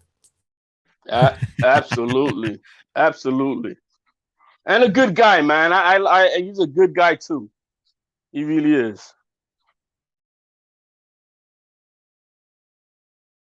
Yep. He's a good fighter. Now, Y.B, man, I'm gonna bounce, my man. I just want to real quick again, man. Yo, man, salute to you, man. Proud of you, man. Keep on doing what you're doing, man. It's just hey, man, un hermanito viendo otro hermanito, bro. Just proud. Yes, sir. Hey, thank you. Hey, thank you, HOD, for always God coming. bless everyone. Everybody on the chat and panel. Like and subscribe. Yes, Take it easy, bro. Hey, P. Now, what you think about my boy? What you think about my boy saying Benavidez is the toughest style matchup for Canelo? He said, yeah, he's a great fighter, but I disagreed. I disagreed with pretty much everything he said. I saw that he said the part about he beats Devin, or Devin beats Regis, or he favors Regis. But yeah, I mean, I don't agree. But like I said, and he favors nobody over Lomachenko at 135. Not a soul. Yeah, I heard that too. Yeah, which I also disagree. But that one I don't like. It's not crazy. Lomachenko's really good. Who do you favor? So who do you favor over Loma at 135? P? Tank. I think Tank beats them all. Just about to ask that. Who the fuck you think beats Loma? Tank. Rodney, what's up, champ? What up, Rodney? Tank. Tank to me is the best one.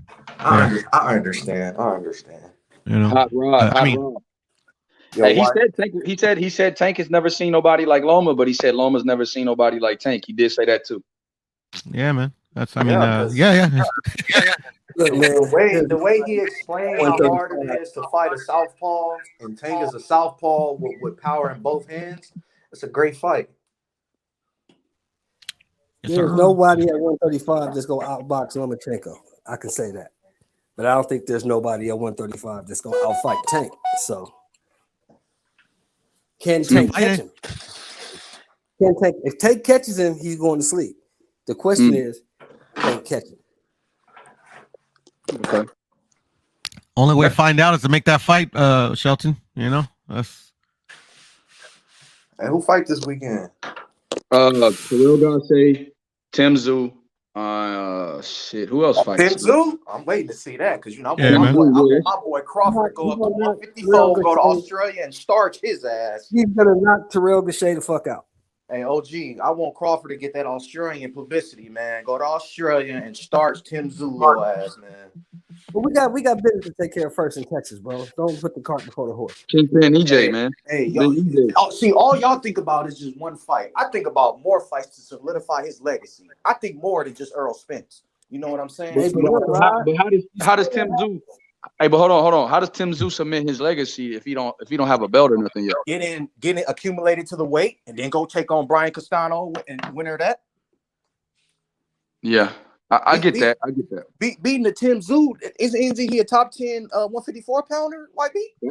Yeah, but they not gonna give Bud enough credit for that. They're gonna say he only fought. They're gonna say he only fought out of Australia one time. You know how it is with Bud, man. He got to fight guys like if he don't fight Errol Spence or Charlo or Castano, like you said, he's gonna. People have high expectations of Bud because he's pound for pound top 3, top 2, top 1, depending on how you have it. But because he's consensus always top 3, 4 in the world, in people's minds, it's just heavy is the head that wears the crown. It's always criticism that comes with Bud's opponents if it's not Errol Spence. That's why I'm focused on it because I know that if he doesn't fight a guy like Errol Spence, Rodney, they're gonna always critique Bud Crawford. Always, even if it's not his fault. That's the name of the game. But Beans, they're gonna critique him anyways. I mean, but I mean, the people that can see it like for what it is, that would be an impressive win. He's moving up another weight class and beating a top 10 opponent. Shit, he started at 35. Piro, like they're gonna hate on him. Yeah, no. You'll be doing Canelo shit, you know. They're gonna hate on him. Getting this, you saw what happened this weekend when you got somebody in front of you and you're thinking about somebody else. So let's find out he's gonna before we start thinking about other fights and this fight and that fight, because you can only go one fight at a time. As good as your last performance, and his last performance was great, but he hasn't done nothing since. So let's get him into a fight so we can focus on the guy he got to fight before we get to talking about Tim Tszyu and the winner of Castano, Charlo, and all that shit. Because number one, your Charlo yet.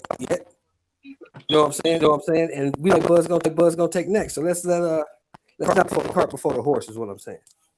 Okay. All right. So OG, he should take an easy touch. OG, I want my nigga to stay active. I don't want him to just sit and wait. So who should we fight? I want him to stay active. Fight like I said, an easy touch. Like Chontepeda just fought an easy touch, you know, just to keep him active in Mexico. Yeah, and he called out Josh Taylor and Jose Ramirez again. Yeah, you know, actually he didn't mention Josh Taylor anymore because he moved on because he's moving up. So he wants to make try to make a fight with Catterall or Jose Ramirez, Prograis, I think. Yeah, he said something about Jose too. Which one? Oh yeah, Jose Ramirez. Yeah, any other fights, but he wants to fight for a title. Okay. Yeah, because he's ready. He's ready. I mean, not ready, but I mean, he's done everything he needs to do. Like, so he wants one of the bodies to sanction. To when he ultimately vacates the titles to fight for one of the titles. You know. Yo, y'all know more boxing than me. What the hell do y'all think about T.O. moving, being ranked in the top 5 in that sanctioning body? Like, I don't see a problem with it because he's a former unified champion. Like what other fighters at 140 has done more than what Tio has done at 135? So like I don't see the issue. You know what I'm saying? Like, am I tripping or there is an issue? Not tripping. For me, you know, it all depends on like on the boxer you're talking about. Like, do I think you should skip ahead somebody that's that's earned their shot at one of the belts once they ultimately get vacated? No, it doesn't matter what he did at 135. You know, I think he should, fight. Earn his shot at one of the titles. But where they rank him, you know, depending on where it is, and as long as it doesn't he doesn't skip the line or something like that, I ain't got no problem where they rank him. I feel you. Young Billy, what up, bro? What's up, Knockout Boxing? What's up, Meth? What's up, Rich? Salute to the panel. Everybody on the panel as well. On that TO shit, man, just real quick, my 2 cents would just be simple, bro. Like, hell no, you lose at a smaller weight class the way he lost, you shouldn't move up and automatically get a title shot, especially over someone like Jack Catterall, who just arguably beat Josh Taylor. How does all of a sudden Teofimo Lopez skip him, and we ain't never even seen that young man fight at 140 pounds? Like, fighters getting opportunities that they don't deserve just because of who they promotional company is. That's why when I rank fighters, I don't do resumes and accolades and shit, because certain fighters get put in a position to where they can garner more accolades, or they can get a better resume simply based off of who their promoter is. Like, you look at guys like Jack Catterall, who he deserves to fight for a vacant belt if Josh Taylor moves up far more than Teofimo Lopez does, or a fight that we got going this weekend, Josh Warrington versus Kiko Martinez. Mauricio Lara deserves to be fighting Kiko Martinez for a world title over Josh Warrington. Shit, he beat the shit out of him twice, basically. Stopped him one time, and then he was on his way to beating his ass until fucking Josh Warrington kept headbutting him over and over again, but he was piecing up Josh Warrington. So I'll never be for that shit, because in no other sports do you get opportunities based off of who you signed to or who you promoted by or nepotism and shit like that. You get that shit based off of being the best and winning fights and being competitive and showing that you're the best. And Teofimo Lopez has done nothing. He's done absolutely nothing. You're going to tell me all of a sudden that he deserves a shot over Catterall, Ramirez, Zepeda, Prograis, Sandor Martin, who just beat Mikey Garcia, Subriel Matias, Gary Antoine Russell. Like, I can name 5, 6, 7 fighters at 140 that deserve a title shot way before Teofimo Lopez does. So that would be my take on this situation, young Billy. But in life, knockout, it's not about who deserves. That's just life. It's not about who deserves. But it is in sports, though. That's what we come to sports for, right? We come to sports because sports, they don't see all that shit. Ain't no nepotism, ain't none of that shit. Like, cream rises to the top. If you absolutely the best, it don't matter where you at, they gonna come find you because you that good at what you do. So to put that shit into sports, I think that shit wrong, bro. Like, I don't like that shit, because usually in sports, it don't go that way. Like, once you earn your shot, once you beat a motherfucking ass, bro, you supposed to get that shot, bro. Straight up and down. Like, bringing that life shit into sports, that who you know is, it's not what you know, it's who you know. Like, we hear that shit on the job, homie. We hear that shit in corporate America. In sports, it ain't supposed to be like that. It's supposed to be like, shit, this person beat that person ass, okay, he get the shot or she get the shot. This person can run faster than that person, okay, they make it to the Olympics. This person can shoot a 3 better than that person, okay, they go into the NBA. But in boxing, it's like, shit, Teofimo Lopez, you know, WBO, whatever, by order. So shit, you lost, you got your ass whooped. But it's cool, bro. You get to fight for a championship at the next weight class. And we all know what people gonna do, bro. We know what they gonna do. If he go win that vacant belt, then all of a sudden what? Oh, man, he the man at 140, bro. He one of the best fighters at 140 because he beat Perro or some shit, bro. Hit me with that. I'm not trying to hear that shit, bro. Facts, only in boxing, man. Well, boxing take a note out of what basketball and football doing, or any other sport that's competitive. They'll learn. See, the thing is, bro, too, it's like, Bob Arum is, good with the WBO, man. It's the truth. A lot of his guys are always ranked pretty high in the WBO. I mean, whether that situation or not, like that's kind of what I see. That's kind of what I see about it, to be honest. Knockout.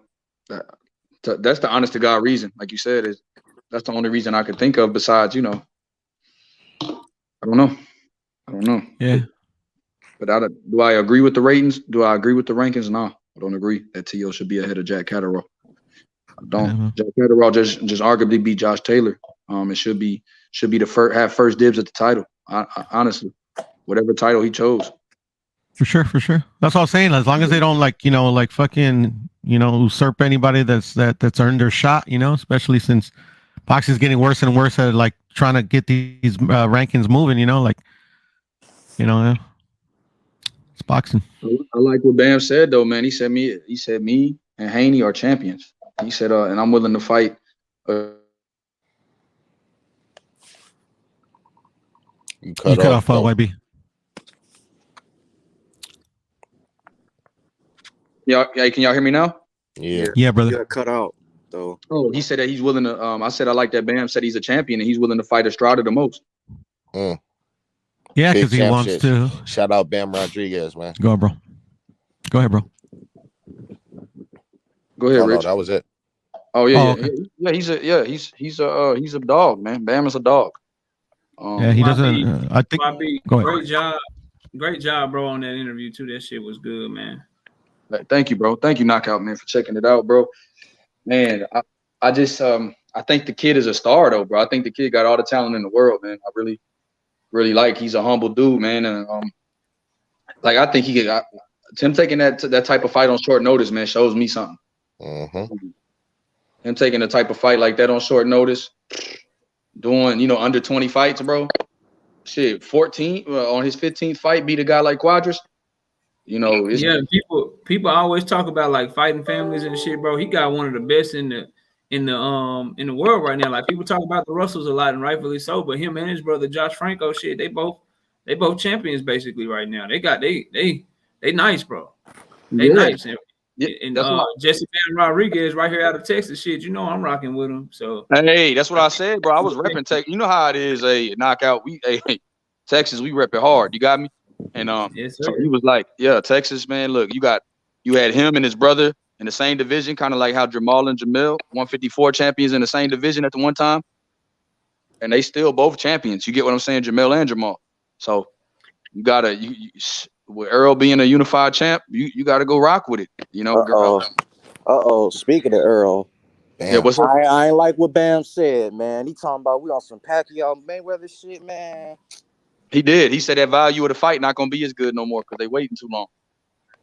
I did hear that. He did say that, and he also said, that Spence was gonna beat Ugas though. He said Spence was gonna beat Ugas.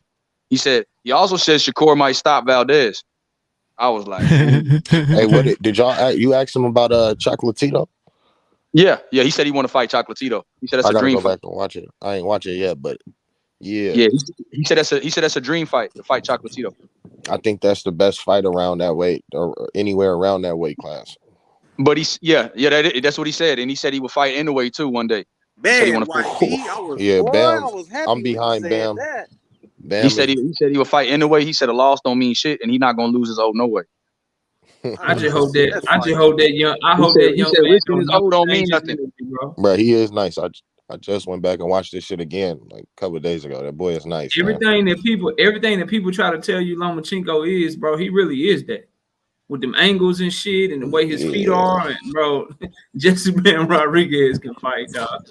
Yeah, that's who he remind me of. Loma's pretty good too, bro. Loma is, but he's doing this shit. Jesse Van Rodriguez, 21 years old, doing this shit, bro. Yeah, he is hella young. He's 20. He 4 years younger than when he already world champion. 4 years younger than when Loma turned pro. Hey, look, Rich. He the first champion to be born in 2000. January of 2000 is his birthday. Yep, that's it. Yeah, put on for the 2000. You did. Yeah, Bam Rodriguez is a star, like you said. I think that was his first fight at 115 too. It was. I believe it was, and I believe it was his only fight. He's a 108-pound fighter, bro. Yeah, that's what I'm saying. Yeah, Bam is a big problem. He jumped up 2 weight classes, beat the shit out of Carlos Quadras. Hey, look, you ask him, is he going back down, young Billy? He said he could if the opportunity presents itself to be a 2-division world champ. He said he'll fight at 112. And I think the way the zone's moving, if he don't get a Chocolatito fight or a Estrada fight, he'll go down and fight the winner of Martinez and Sonny Edwards at 112 and take that belt and still be holding his belt at 115, waiting for a big fight. Like that's what how Tank went to 40 back to 35. Like I could see him doing that. because it's only a 3-pound difference, and he knows his power carries up to 115. Yo, how many weight divisions? I like me some Tank Davis, but at least my boy Jesse Ben Rodriguez, he moving around trying to fight champions and shit. Like he moving around the right way if you gonna move around, bro. Yo, big champ shit. He said I don't care about losing. 108 to 130. But I ain't losing my shit regardless. You said how many divisions is from 108 to 130? He said that shit. He said, man, look. He said, what? He said, man, He said, nah, I'm not scared to risk my but I'm also not gonna lose it. Yeah, I'm not losing. Yeah, fight Estrada as soon as he can. He would beat the shit out of Martinez, bro. I ain't gonna lie. He would stop Martinez. Yeah, the way Martinez. He'll stop him, bro. He got his feet and his angles. Bro, he'll hit. Chocolatito could have stopped Martinez. The one that just got Chocolatito just beat up. Yeah. That's what I'm saying. The only fight only nigga I see giving him problems is Chocolatito. It's Choc. Yeah, I don't see Estrada giving him problems at all. I see him getting his ass beat. Yeah, that's just the way I see it. And I want to see that Chocolatito fight within the next year. Yeah, while Chocolatito still got that, you know, he still got that cloud. He's still looking good and shit. Don't get him when he's too old. Catch him right now. Yeah. Real quick, I wanted to say this because I think it's important that people know this and why the Teofimo Lopez shit is so important. So far, he's ranked over. We talk about people that he's ranked over and who he could be getting the shot in front of. So we talked about Jack Catterall. Saw what he did with Josh Taylor. Jose Ramirez is also who he's ranked above in the WBO. That's the only one I would have an issue with. Former unified champion. Former unified champion. One loss. Former unified champion. Tio is a former unified champion. You can say what you want. Them other niggas ain't done what he's done. At least Jose is a former unified champion. I have an issue with that. But everybody else, they ain't done what he done. They ain't fought no Lomachenko. Like, nah, bro. Bro, that's not really how it works, though. How many fights Teofimo got at 140? It don't matter how many fights he got, bro. That's like bro. That's like hold on. It does, though. That's like I have a question. That's like saying one of the champions from 147 go to 154 and get a shot. What you mean? They put the work in, bro. No, if they in position because if they in position and they won, bro. Like if they in position to be a mandatory because they won, does that mean something or no? Coming off of a loss, nah, bro. Yeah, you got so y'all saying being a former unified champion don't mean anything. So he can't get ranked in the top 5. Beat by your mandatory. Not if you just lost your last fight, bro. Hell no. Mandatory, bro. So this is the only thing. Like, let me speak on it. Like, this is my only thing. If he'd won that fight and moved up, I could see it. Right? Yeah. You know what I'm saying? I don't mind him being in the top 10, but to be ahead of Jose, to be ahead of Jose Ramirez and people like that, I don't think so. And you know, I rock with Tio, but I don't think he should. Yeah. So the difference is as long as he wins, right? As long as he wins. He top 10, though, right? His first shot, bro. I think he should be top 10. Crawford got his first shot. He moved up from 140. He was a champion, never lost. He exercised that shit, and he got a shot right away, bro. But he was coming off of beating somebody's ass, bro. So let me ask a question. What are the rules? So you can jump the line. You have to be undefeated. No. There's really no rules, and that's the problem. Only the WBO has it in their rating systems to where you can come up and you can become the mandatory for a belt. However, if that champion, if the mandatory in that weight class is already filed for their paperwork, then you don't get to become the mandatory for them. So think of it like this. That's why Demetrius Andrade, that's why he has to fight Zach Parker. That's why he's not automatically a mandatory for Canelo's belt at 168 pounds because Zach Parker had already filed his mandatory paperwork. So as a result, Zach Parker and Andrade are fighting for the interim WBO title.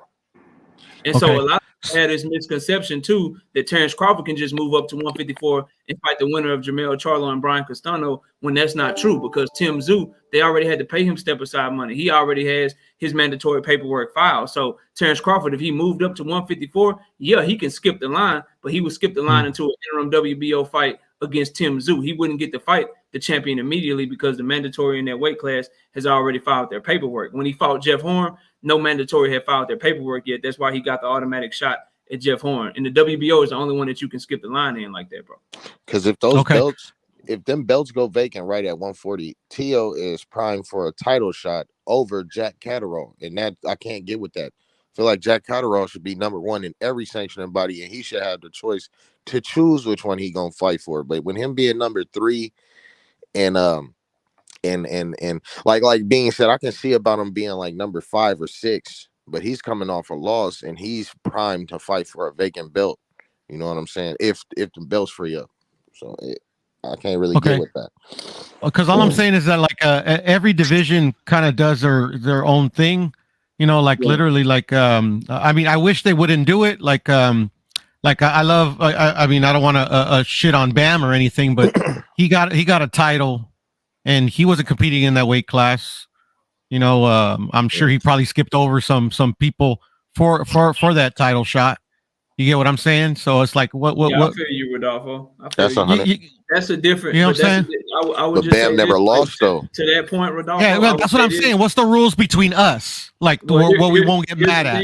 Here's why it's a different situation, though, Rodolfo. Jessie Rodriguez was already on the card, and you remember he was a replacement opponent at the last minute, so that's a little bit different. You know what I'm saying? He was somebody that was filling in and already on the card, already had a fight coming up. The Zone trying to save their card. They went and offered him, hey man, look, Juan Francisco Estrada had to pull out. He got COVID or whatever. He can't fight. 2 weeks notice. Do you want the fight? And he like, yeah, I want the fight. So that's totally different than what we talk about in this scenario where there's no fight made. Shit, there's no filling in or nothing. He just moved up and now he's just in position. And so as soon as Josh Taylor make his decision, Teofimo right there to challenge for a belt. I think those two totally different situations. Bro. No, and I feel you, but the thing is that like Bam is really good, but I don't understand why they made that a title. I don't understand why they made that for the title anyways when Quadras wasn't even the champion. Oh no, that's what. See, and when they did that franchise shit. See, they had already set up a tournament down there at 115 already. They had already. No, I know. I understand that. I understand that. It was Rung Vasai. My bad, bro. He filled in for Rung Vasai. Rung Vasai got hurt, and Bam. Yeah, but Rung Vasai wasn't the champion either, though. That's yeah, but they were fighting. No, but that's how their tournament was going, bro. Rung Vasai was the mandatory for Estrada. Rung Vasai.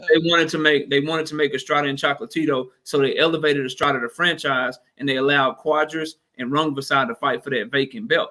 Rung Vasai had to pull out, so the vacant belt was still going to be on the line. And Jessie Bam Rodriguez was like, hell yeah. So that's how that happened.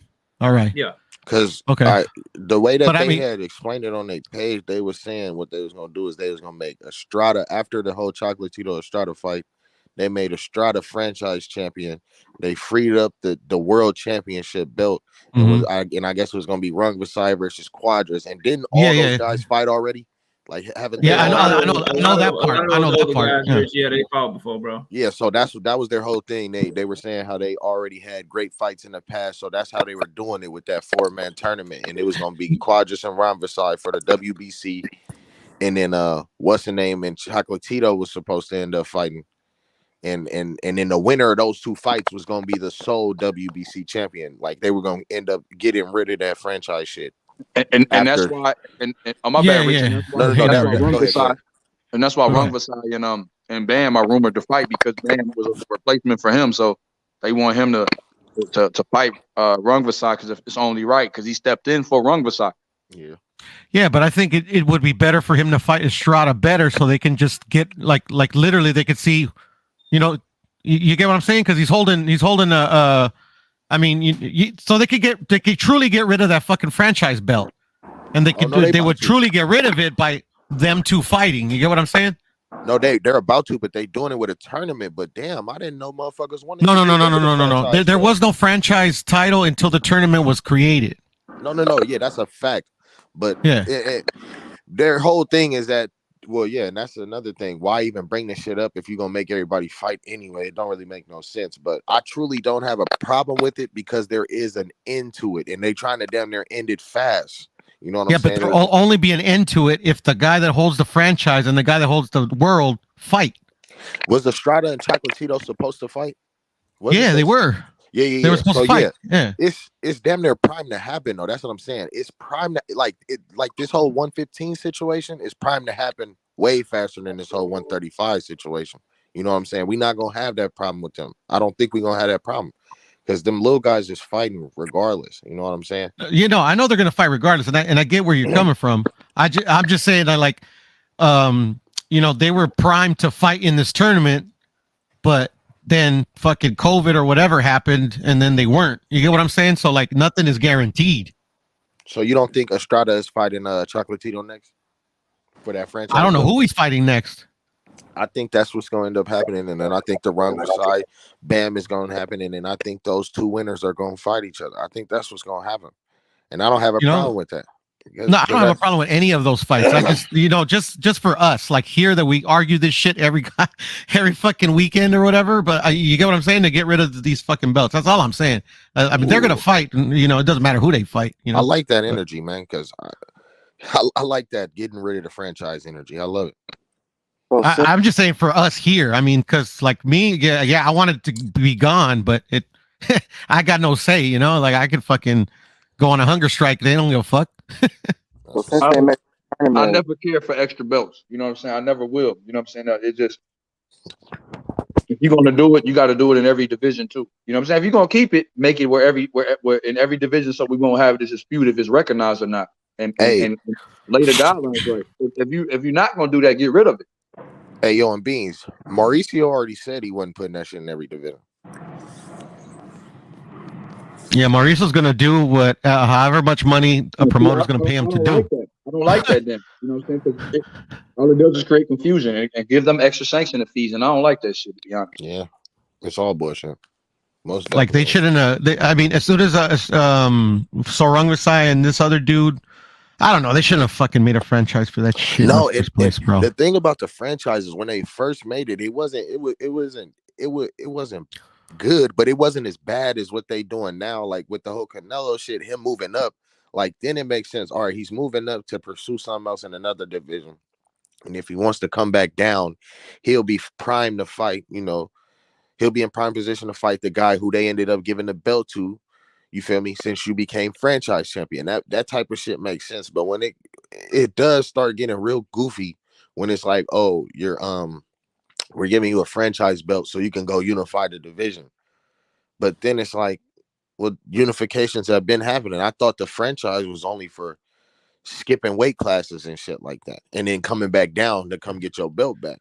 But now it's obviously not about that. It's about something totally different because they are passing it out in one division for guys that just, I don't know. Whenever he talks about, he kind of makes it seem like it's about making big fights, and I don't know. It is a real weird situation. But smoke screens, bro. It's a promoter that has a relationship with him, and here's a bunch of money. I want this fight to happen. Make it happen. That's all it is, man. That's the way I see it. Is that Puro? Yeah, that's me. Oh, okay. Yeah, I just changed my name. I was just fucking around. I just changed my name. Salute, brother. Yeah, that's what it is, bro. These motherfuckers, man. He said Taylor has at least one more fight at 140, or he would have to drop the belts already. I don't think he's fighting at 140 again. I think he's moving up, bro. He said it himself. He's moving up, but he could change his mind. You know how they do. The only fight I see Josh Taylor stay at is Tank Davis. If it ain't Tank, he move it up, bro. Why I see Tank Davis? Because he been wanted to fight him, and he'll make some money in that. Right. Josh Taylor's with PBC or Mayweather Promotions?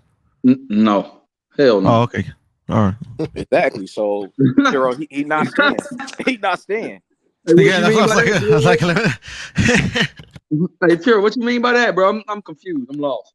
No, I mean, they're like literally they're. I mean, there was a glimmer of hope with Charlo and Munguia almost fighting, but I mean, it didn't happen at the end of the day. So, hey, what did AOBZ say? AO's my bad.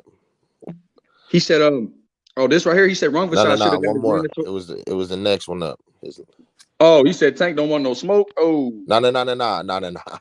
It's the one up from that Rung Vasai one. This one right here, Tank don't want no smoke, or the one up before that? The one up. It was the one before right. Same way they ordered tournament at 115. Same should have been done. Yes, I would have liked that. Yes, that's what I was alluding to. I would have liked that. And I like everybody's energy now that we all agree that franchise shit should be abolished. You feel me? I've always said that shit was a bunch of bullshit, but the only thing that people have a argument with me is that I call Kambosos undisputed. Yeah, well, if you don't believe in his WBC belt, then how is he undisputed? Because literally it exists, bro. And if they abolish it, they're just gonna take the belt from whoever has it already and give it to the actual champion. Like, you think Devin will keep it if they abolished it? He wouldn't. Unless he paid him enough, I guess. You know, I mean, you get what I'm saying? It's all a bunch of fuck shit, bro. Like literally, Devin is doing what he has to do. Like, he's fighting the fighters they put in front of him, and he's beating them. You know, at the end of the day, like, that's why to be undisputed don't mean shit anyways, bro. Taco. What did y'all? So that's my thing, man. I don't know, man. That shit, bro. Just get rid of it. Just get rid of it, and then we, just get back to boxing or give it and put it in every division. Find a solution for it, man. If not, it's always gonna be something. It's always gonna be something that sparks arguments and confusion. And in boxing, the last thing we need is more confusion. You get what I'm saying? Because we already don't get the fights we want, and we already don't get. We already don't get the cross promotions that we want. You know what I'm saying? Promoters already cause confusion with their, with their own platforms. You get what I'm saying? And their own promotional companies. It's like mini leagues in boxing. It's already too split up. So we don't need any more division. You get what I'm saying? We need people to be able to, like, all right, we're gonna get to see this fight, and we can be divided on who we think is gonna win. But the fact we don't even have those fights happening, the division we have is trying to declare who's a champion because of stuff you didn't, stuff that you created. So I just think it's bullshit. And for me, I just want boxing to kind of clean itself up a little bit. Mm-hmm. Yeah, and get rid of the promoters and the sanctioning bodies. Sense for them to put that shit in every division, because isn't the WBA doing the exact opposite? Because the fans in the boxing world is calling for them to get rid of belts. It would be very counterintuitive for the WBC to do the exact opposite of what they're doing by putting another belt in every division. It doesn't make any fucking sense whatsoever. If you think about it, it makes perfect sense, because the WBA is getting rid of their moneymaker. So now they got more leverage with these promoters to come fight for our belt. Wait, what you mean? I was saying, what do you mean? Because I was saying that if the WBA is helping clean up boxing by trying to get rid of its belts, you know what I'm saying? What does the WBC look like doing the opposite of that and adding more belts? Like, could you imagine 2 WBC champions in every division? Could you imagine this conversation in every division? It'd be ridiculous. Yeah, for us it's ridiculous, but for me, I'm the WBC president. I'm like, ooh, more money. Yeah, well then and the WBA is only doing that shit because of the Michael Fox fiasco. Let's not act like they doing it out of time. They being forced to do that shit. Yeah, but who's forcing them? Who's forcing them? Shit, what they call it? Man, it was. I forget the name of it, but they were refusing to recognize them as a sanctioning body or something. Like whoever, like. Fucking man, I gotta look it up, but it's called the people that can punish like all of the sanctioning bodies. I forget their name, bro. I can look it up real quick. And they I don't think they have one. I think you're talking about the ABC, the Association of Boxing Commissions. Yeah. They but they don't regulate them though. They don't regulate them. Whatever they said to them, that's why they doing it, bro. Because of the backlash from Michael Fox. They not doing that shit because they just like, you know what, we need to clean up boxing. They would love to have all them bills and all them sanctioning fees and all that money. They doing this shit because of all the backlash they got from that Michael Fox situation, the judge and all that shit. I don't want to, rehash all that shit, but y'all all probably know what was going on. No, I know what you're talking about. That's why that they're but doing I ain't gonna shit. lie, that kind of don't make sense because Michael Fox got robbed. The motherfuckers at the organization was like, you know what? We don't fuck with that. So we've been letting y'all get this extra money with them belts, and now that's dead. So either you guys are going to get rid of belts for the betterment of the sport, or we're not going to, what's the name with you? I don't think that's what y'all think happened. Yeah, bro, because when it's one thing if he had just got robbed, but for him to get robbed and then they can go back and they was able to find all them tweets and all them social media messages that judge sent, calling, people that look like Michael Fox monkeys and all kind of shit. When they was able to hash that shit up and they was able to show proof of her doing that shit, and then now she's holding young men that look like Michael Fox's career in her hands. Oh, hell yeah, bro. They took a whole lot of backlash for that. And they were like, yo, y'all got to do something because this shit ain't looking good. And that's the only reason that they're doing it, bro. Otherwise, Too much negative publicity knockout. They had to clean it up. Yeah, they had to clean that shit up because you think it's a coincidence that 2 weeks after that shit is right when it was like, yo, we cleaning up all the belts. We getting rid of all the belts. Why exactly 2 weeks after all that shit happened. If that's to not the being reason. good gracious, okay, I see what you're saying, but I just don't see how it would match up because they don't really correlate. We got a racist judge, and then we got too many belts. I don't see how that would correlate. I can see them being like, you know what, we're bringing in psychiatric, you know, people to go over everybody's background, and we're looking to clean up the sport in that way because what happened in this last fight was egregious. I can see about something like that, but I can see what you also saying. Trying to save face in some cancel culture shit that we live in today, bro. When you know the shit with the racial and stuff here in America, like you know what's up, bro. Like you get on the radar for that shit, bro. They'll cancel your ass. So they doing that shit. So they just trying to get niggas good graces any way they can. Yeah, they just trying to get by because they realize that the majority of the people that's gonna be in their fights are gonna be minority, whether it's of Latin descent or whether it's a black person. You know, Latins, whether it be, you know, Mexican, Cuban, Puerto Rican, Dominicans, and Black Americans, bro, they pretty much run boxing. Like you gotta ingratiate yourself to them, or you're gonna be out the game. So yeah, I gotta fall off, fellas. For good chopping it up with you. Peace. Salute. Hey, man, I'm about to ride out, y'all. I love y'all boys, man. I gotta get going, man. So appreciate everybody for coming in. Hey, Knockout, Rich, Puro, Method. Shout out to everybody that came on the panel. HLD, EJ, Uncle Sheldon. Yeah, man. Everybody that came on the panel, man. Salute. I'm out, man. Thank y'all for tuning in. Salute. I'll be back again. Yes, sir.